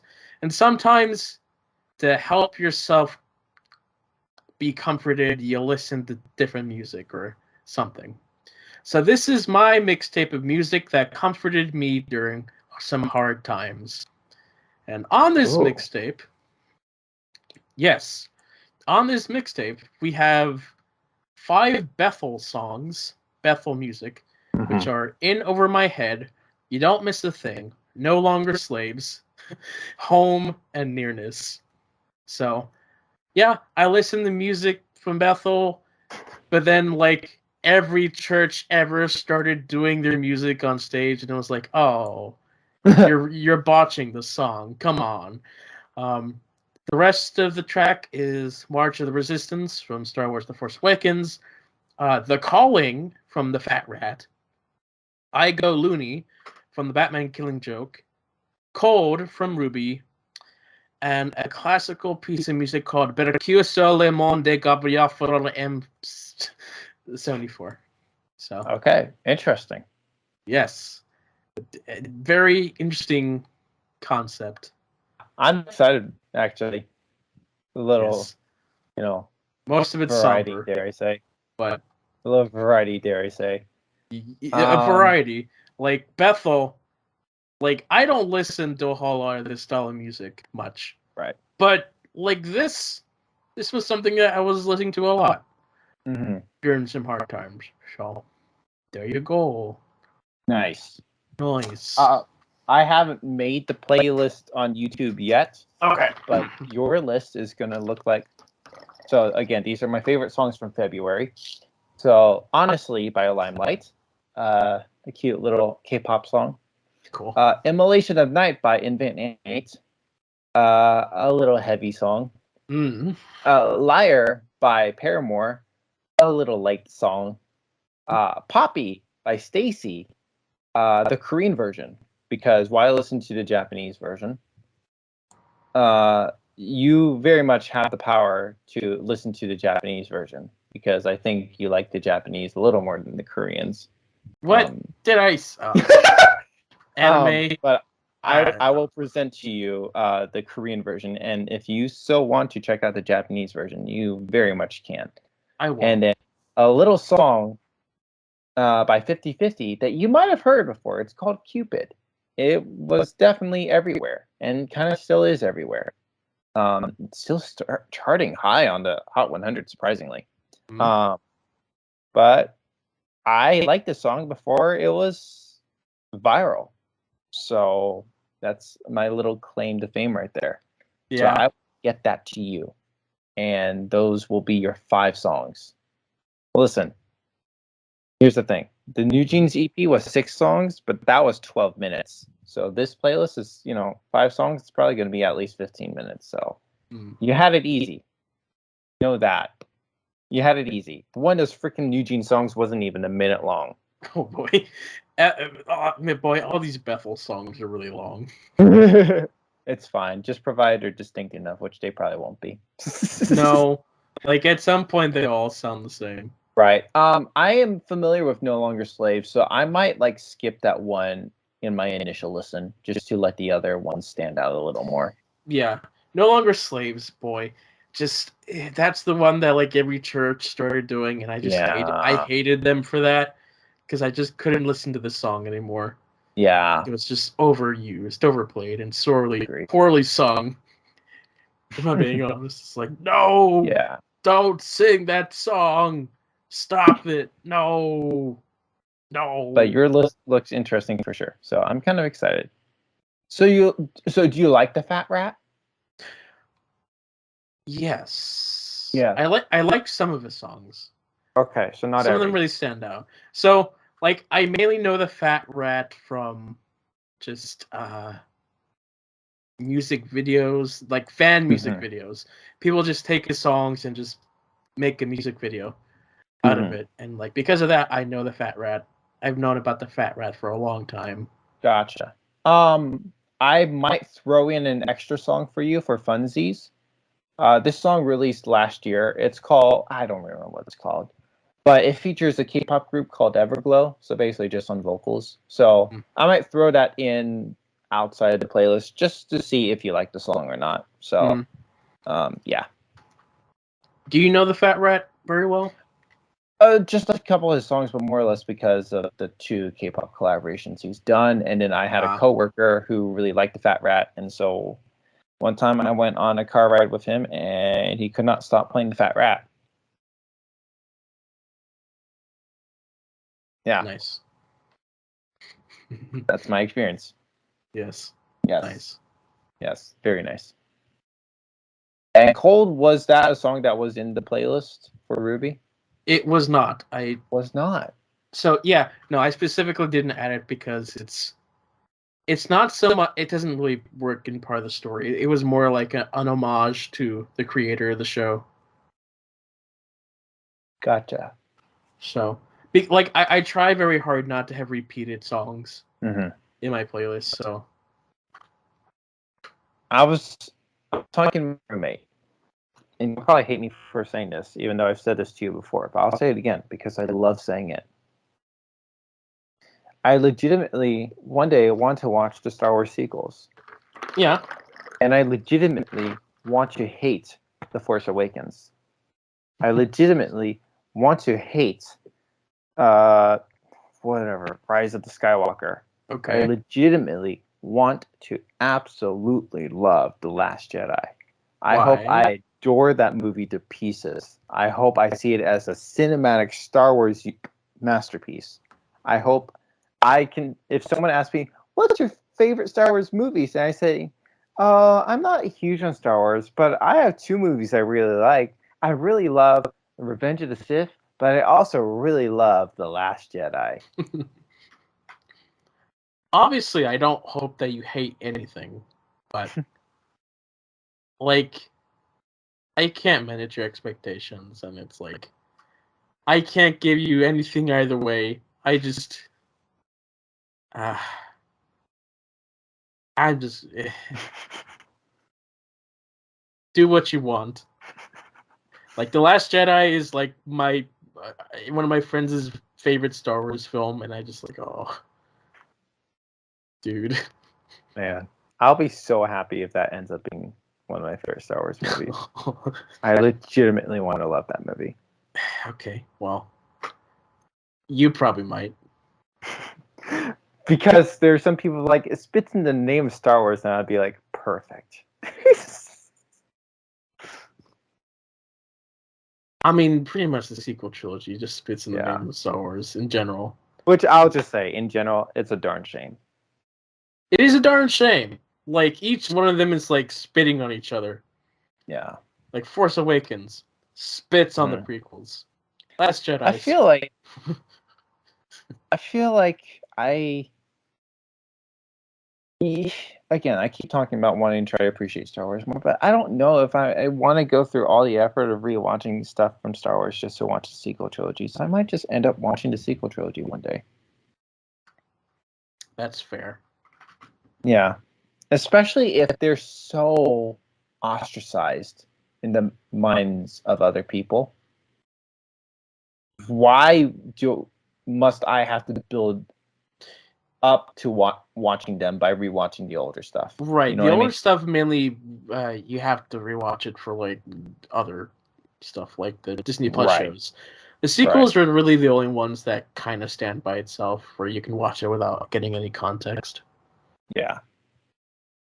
But then you watch the contest and it's like, wait a minute. Something doesn't add up here. Mm-hmm. That's fair. So maybe also in not rewatching the previous stuff, maybe that'll cause me to like The Last Jedi even more. Probably. And I want to do everything in my will and power to absolutely love The Last Jedi. So much so that I'll be like, I must own this on 4K. Mm-hmm. That'll be so funny. Last Jedi, I think, is one that makes you like it on your first watch, but then you think about it and then it's like, okay. No, I hope I think about it and I like it even more. Well, that'll make me sad, but there's nothing I can do about it. What's the director's name again? Ryan Wilson? Johnson. Ryan Johnson. Ryan Johnson, you have a job to do. That you've already done, but who knows if you've completed it successfully. Ryan Johnson, I pray that you've made a Star Wars movie that I'll actually love next to Revenge of the Sith.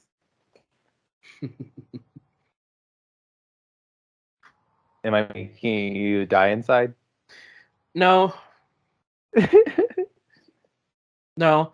Like, we'll see once you actually ever watch those films. We'll see what you think.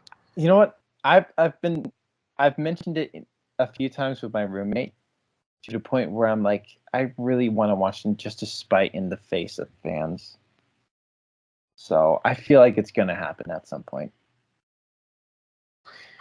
I don't doubt it.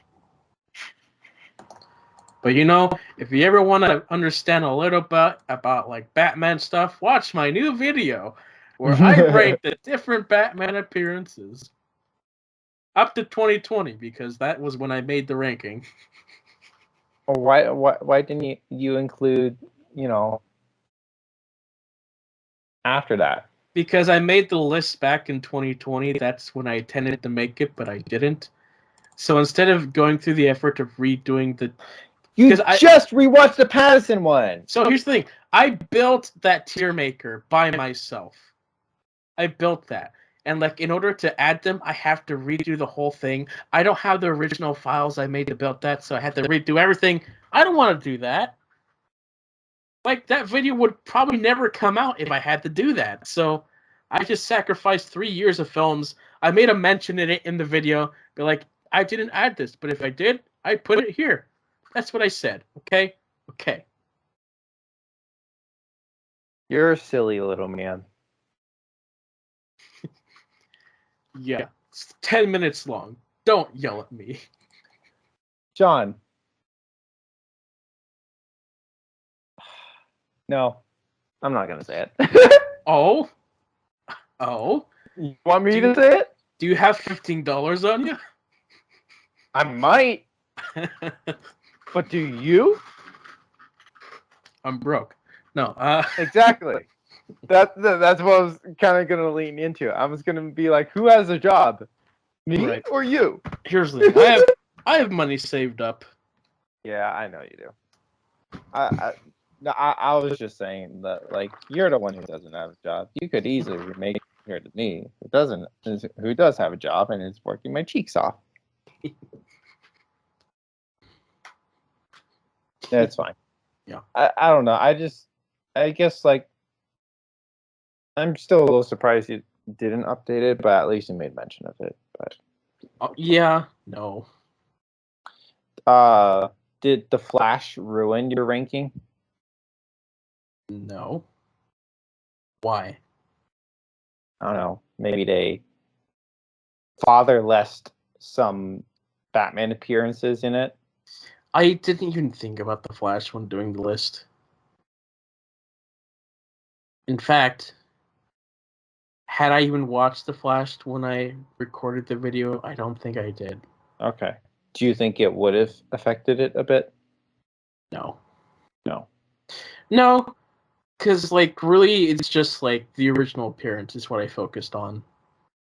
Okay. That makes a little more sense, except the fact that why didn't you add Madison?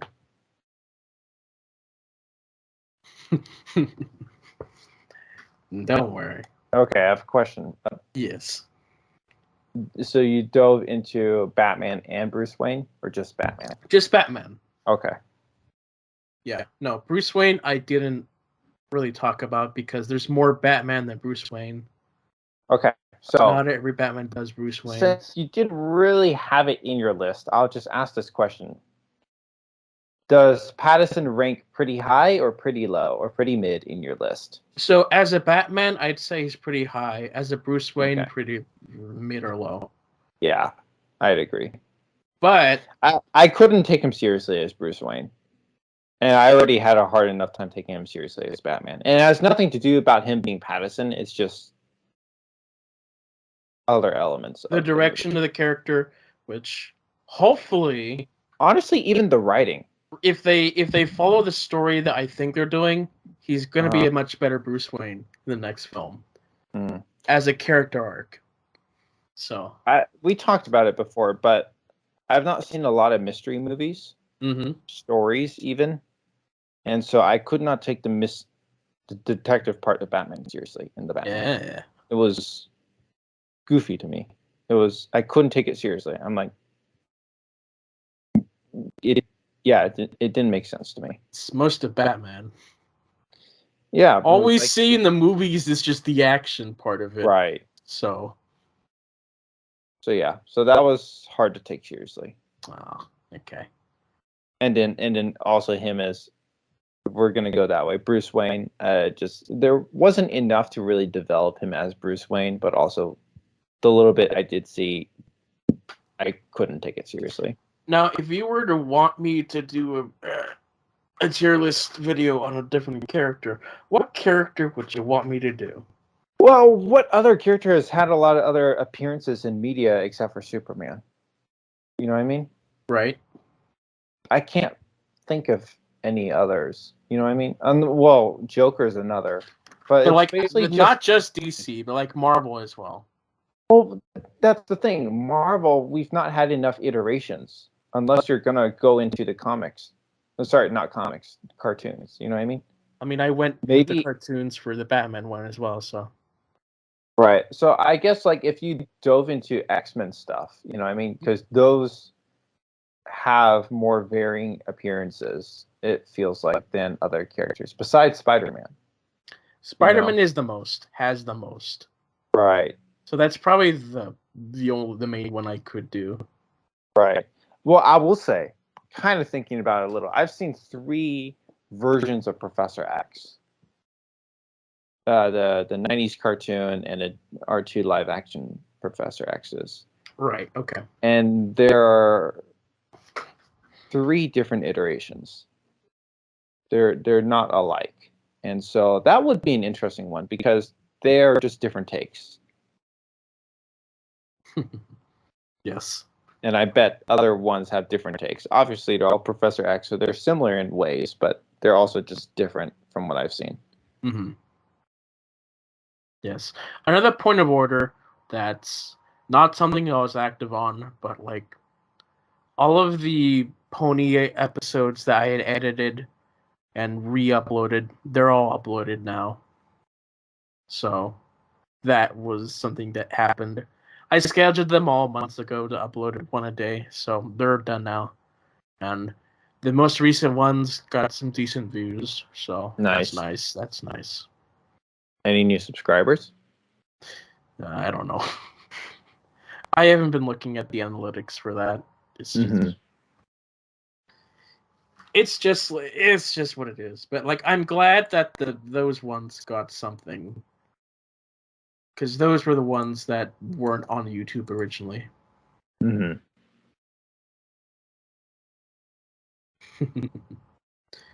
Yes. Oh boy. Oh boy. Oh. So, our the Benching Barbie podcast. I found a review of our podcast Oh.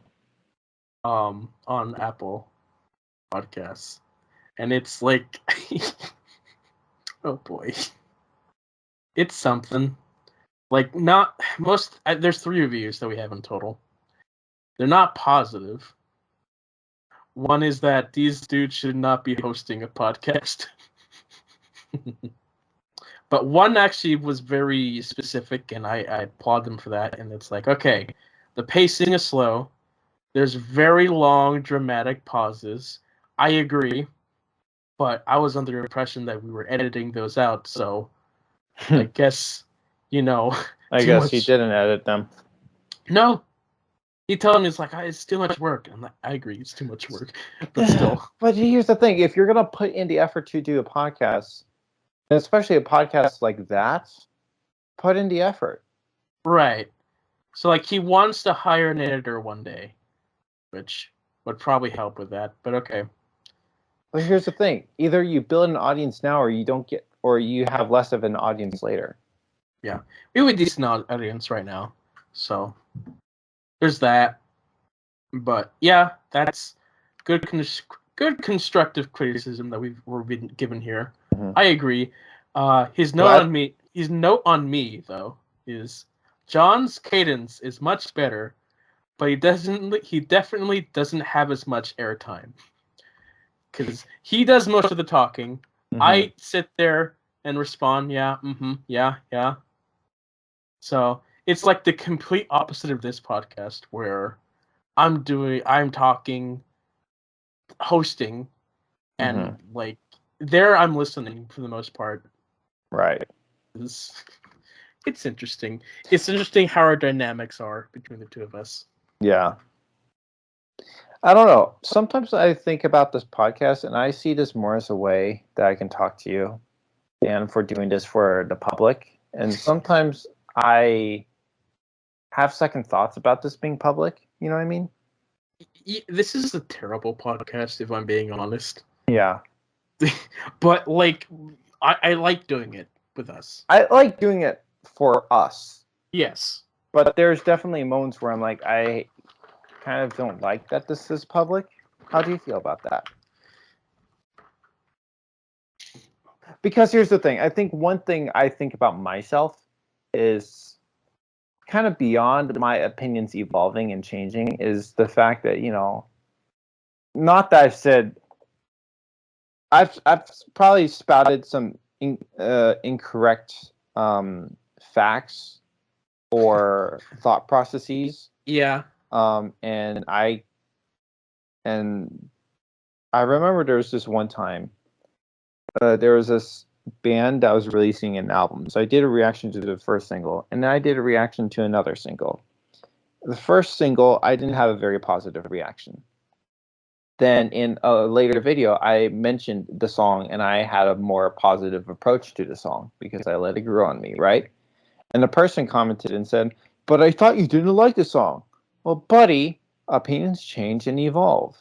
But unfortunately, with the internet, we just take some things at face value and don't accept the people evolve and change. And so sometimes I think about like myself on this podcast. I'm like, no, I'm not the same person I was when we started this. And even now, I'm going to look back on some of the things I've said what I said today, I'm going to be like, dang it, why did I say that? You know? Mm-hmm. Yeah. Speaking of people saying things coming up from the past, James Gunn, once again, old tweets are being brought up. This time, Actually, Facebook comments. Okay, this time talking about Batman movies.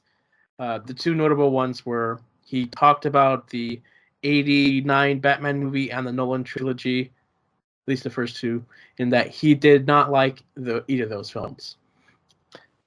So I saw headlines. I did not see details. So could you give me details? Details, he said that they were terrible movies. So even the Nolan Yes. stuffies. Why are the I Nolan think movies he said the terrible? Nolan one was a boring or something. He's boring. I, Listen, which made people really concerned about like the DC, the future. Is like, oh, really? And that's his opinion on like what most people regard as the best. Like, oh, okay. I think first off, from the little bit I saw, he's very harsh with his opinions. Yeah. I'll say a few things. First off, I saw a joke on Twitter. They're like, "Oh, no wonder he loved the Flash so much because Keaton died in it." I'm like, "That's funny." Okay. But I'll say if he feels like he can do better, then it makes me really intrigued of what he would do with Batman Sure. in his DC. And I think on that, I want to see what he's going to do. I want to give him a chance on that. But at the same time, it's really interesting how I don't know. I don't hate the Keaton Batman movie. I don't love it, but I don't hate it. And definitely, again, I don't have as strong an opinion as he does. And I have another friend who really, few friends who don't like the Keaton Batman. I'm like, I don't understand why you guys hate it so much. Like, yeah, it's not a conventional take on Batman, but it's not a bad movie. It's an interesting movie for sure, but I've seen worse. And I personally don't understand it too much. Why there's so much hate? I think I don't know. Like I feel like some people who hate it, I don't feel like they have enough reasons. And I'm one to talk for one who always craps on Star Wars, even though Mm-hmm. I feel like I've said enough things on this podcast if people so choose to listen to it that I've documented some of my reasons. But like I think what one friend who loves DC, for him it's just such a different take on Batman. Thing he loves about the Matt Reeves Pattinson Batman is that Batman is a symbol of hope or whatever. And I'm like, okay, that's fine. But like at the end of the day, like often like how I've seen Batman a lot is a vigilante. Again, like we seen Batman versus Superman, and said friend loves Snyder. So like, that man doesn't necessarily represent hope in a way. Um and I don't know. Just I've just not seen I've not looked into it a lot, especially it being an older movie, so I'd have to dig into it. But I don't Mm-hmm. feel like I've seen enough criticism for me to understand why some people don't like it, you know? Sure. If you're just gonna say it's terrible, that's not enough for me to go off of and understand what you mean. Mm-hmm. Yeah. If you're to say the Keaton Batman movie is boring, okay, that's at least a little more descriptive, at least on Gunn's part. But it seems like you were referring more to Nolan being boring. Which Dark Knight, I don't know how you call that boring. I can see why you might not like the movie. Um, Again, I want more reasons than just I don't like it. But Sure. boring is a little surprising to me. Batman Begins, I could see that more, but not Dark Knight. Dark Knight has pretty solid pacing. Yeah. Well, we'll just have to see when the thing finally comes out. Yeah. which will probably be in 10 years at this point. Right. And we'll see how DC reacts. The big question is, like, will it even do well? That's the big question. Yeah, what do you think about that? Like I want to hear your thoughts about like the box office stuff with DC right now. See, like, I don't know if it will do well. Like, hopefully it's a good movie and people will see it. Like, the Batman did decent. Like, people went and saw it. Batman did well. Let's be honest. It did well, yeah. People saw it because people were saying it's a good film, and generally it is a good film. So, if something is good, people will see it. People are watching Oppenheimer. People definitely watch Barbie, but that's like for different reasons. But yeah, no, like if it's a good film, people will see it. If it's just decent, it's probably not going to be as achievable. And like DC has a terrible track record. It's like if one or even two films bomb, then they rebrand everything again. Especially under Warner Brothers. Mm-hmm. So one note is that Oppenheimer is Nolan's highest grossing non-Batman film, surpassing Inception. It's insane. Yes. It's insane. It's incredible. It's insane. It's wild. I think, okay, so going back to the gun thing, the reason why people are concerned is because a lot of his film plans are like very obscure characters. Mm-hmm. People have no idea and probably never going to see. Blue Beetle didn't do well, but Blue Beetle arguably is much more recognizable than any of those characters that he's doing a film on. So, maybe like just the James Gunn name will get people to see it, but I don't know. I don't feel like his obscure character films are going to do as good. Yeah, he has a better chance of doing better in Marvel with that than DC, in my opinion. I don't have much of an opinion except to say, let's see how well Superman does. And the Batman movie better have Batman in the name. Because right now it's just the Brave and the Bold, but it has to be at least Batman, the Brave and the Bold. I mean, the Brave and the Bold is a Batman title. Yeah, well, here's the thing. Think about general audiences. Put Batman in the name. It's not that hard. Like, screw the comic nerds. Put Batman in, you know what I mean? I know. But yeah, he may be on the poster, but he was on the poster to Flash, okay? That you put his name in the movie title. There's already a thing called Batman the Brave and the Bold. It's a cartoon. So they probably don't want to have the same name, even though they I don't know. How many Batman. How many cartoons have we had with the name Spider-Man? Not to mention movies. A lot. Yeah, we can do it again. But should we? Should we? That's a different question. I'd be fine if it was just the Brave and the Bold. I'm just saying, like, you can't just think about your DC nerds. You want your movies to do commercially well. You let people know that this is a Batman movie. Because honestly, if I see Batman and Robin on the cover, and it's just a Brave and the Bold, and I don't know that much about DC, especially after seeing The Flash, I don't know if it's a Batman movie. Well, The Dark Knight doesn't have Batman in the title. But also, that had a prequel. Batman Begins. Sure. This Brave and the Bold doesn't.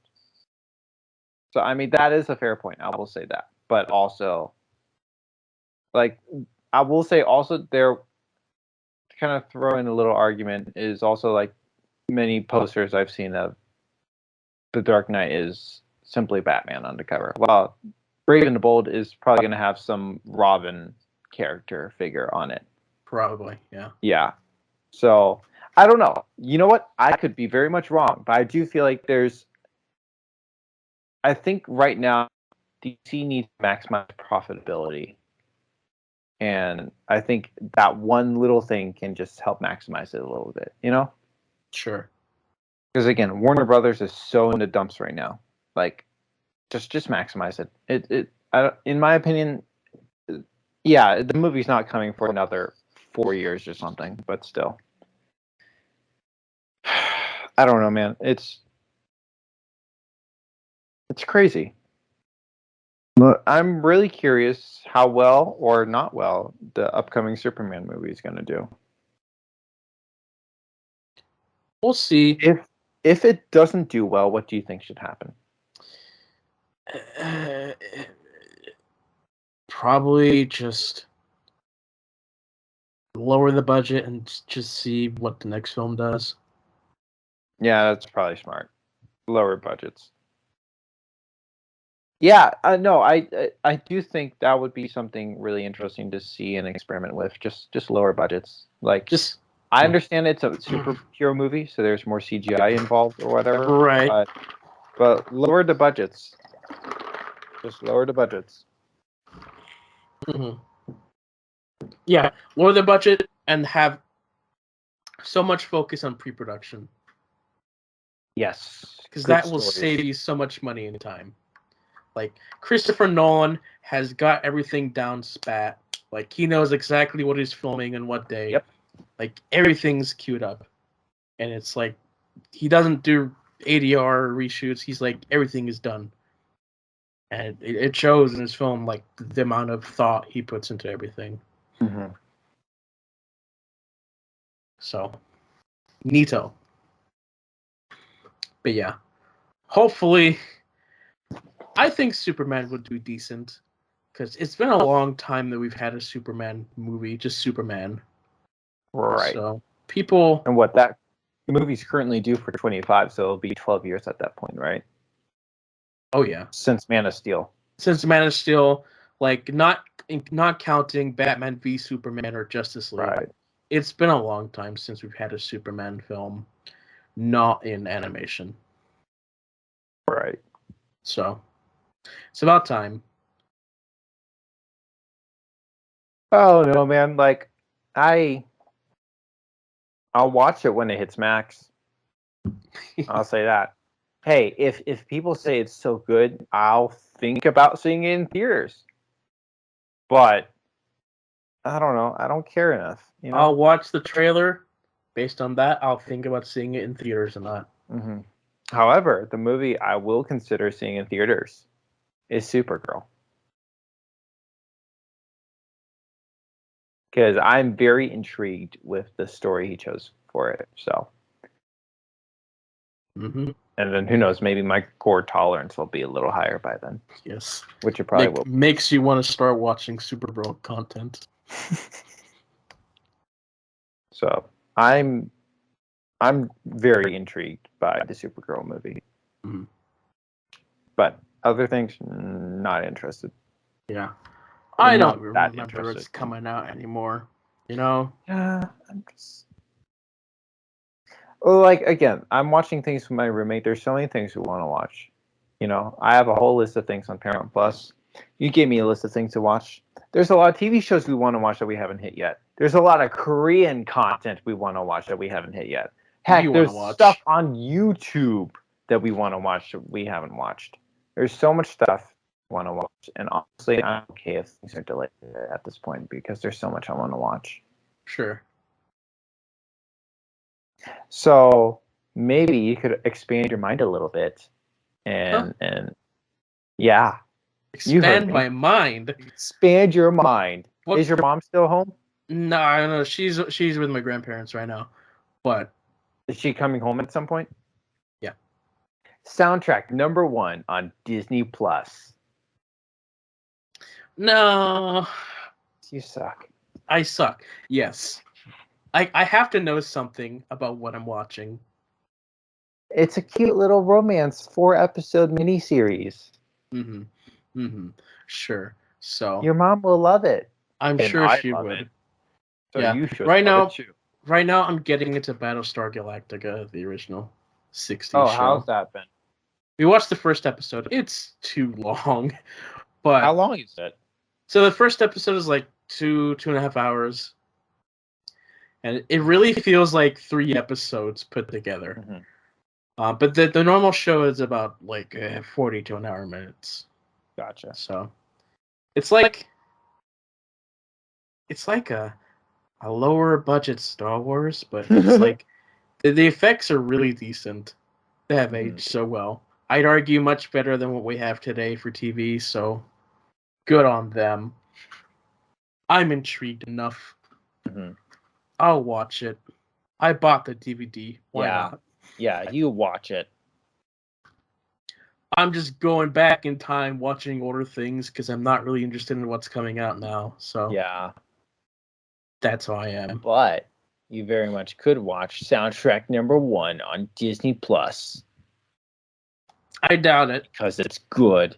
See, okay, you mentioned that. Okay, now it's on my radar. But I'll probably not get to it for another 10, 20 years. Boo. Because Battlestar Galactica, I've been wanting to watch this for like 10, 20 years, actually. Do you know what's going to happen in 10, 20 years? Disney's going to be like, oh, we have to cut costs. We don't want to pay residuals. So they'll take it off Disney Plus. And I'll be a sad little boy because my good friend John was a silly little guy and did not watch soundtrack number 1. Uh-huh, yes. Well, that'll be the one regret in your life. We're old men filled with regret. We're like reminiscing. It's like, oh, John, I hate you so much. We didn't watch soundtrack number 1 when it was still on Disney Plus for like a year, and if it's life run, I'll be like, yep, no regrets. Okay, I swear. That's something I really need to have a Blu-ray release. Please, Lord, please let it happen. I'll be so happy if it does happen. So the show is called Soundtrack Number 1, right? Yes. Let me look it up. I'm gonna look it up just for you. Oh, thank you. Okay. Mm-hmm. Soundtrack Number 1, Disney Plus. 4 episodes. When did it come out? Last year. Okay. Let me read the description.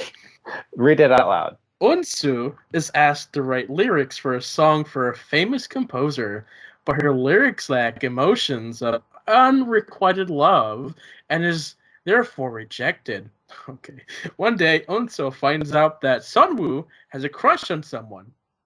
She asks Sunwoo to help her with her lyrics while he lives at her house. Oh, okay. Who is the one that Sunwoo falls in love with? When did their story begin? I thought, what? When did it begin? Probably when they met. Okay. Thoughts on the synopsis? Oh my gosh. It feels like your every single romantic thing. Here's the thing. Like, oh, they're living in the same house. Oh, what's gonna happen? Will they, won't they? It's 4 episodes, so something's gonna happen. I'll say this. I think it's like TV PG or something, so. A doll's dream. Unrequited love. I love you. My heart aches to think of you. I'll just say, it just hits different, you know? You know? And if your mom's like, I don't want to watch The Flash again, you can be like, well, there's this one thing Christopher likes, and your mom will be like, oh, I remember Christopher. Is this in English? No. Why would it be? No, there is a dub, but why would you watch the dub? You know, there's something called subtitles. Like with my mom, like she's not gonna want to watch subtitles. Okay, here, maybe I should go visit, and I'll be like, oh, do you know what we should watch? And she'll watch it because I'm there. No, I don't think she'd be into. No. If I visit, I want to give it a try. I have to try. Uh-huh. Yeah. Yeah. You have to try. I have to try. You do. Yeah. I'm sure you do. Mm-hmm. Huh. Okay. Well, that is interesting. I'll forget about that for the next 10 years. and then you'll be excited 10 years from now when I finally watch it and I give it a mid-review. Well, you know what I should do? What? I could pull a little bit of a power move on you, as they call it, you know? I could make you listen to the soundtrack. Do you know what a power move would be? What would a power move be? A deal. Oh, what deal? A deal would be you watch this and I watch this, you watch something else. Oh, what is this something else? I don't know. But like if you're so interested in me doing stuff like this, you know, give and get, you know, you have to watch something, I have to watch something. Right, that's fair. You know? So I'll say, like, I think soundtrack number 1 is one of those things that I just really enjoy, but I also understand and expect not everyone else is gonna love it.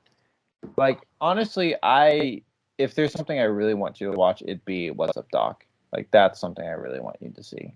Right, but it's not convenient right now. Right. Soundtrack 1's a little more convenient, and so that's why I was pressing on it a little more. Yeah. Yeah. But anyway. Anything else major for us to discuss? No, again, with movie news, like it's just full of delays right now, and there's little things here and there, but I don't care enough right now. Mm-hmm. Yeah. Yes. So, anyway, thank you guys for listening. We'll see you all next time. Bye.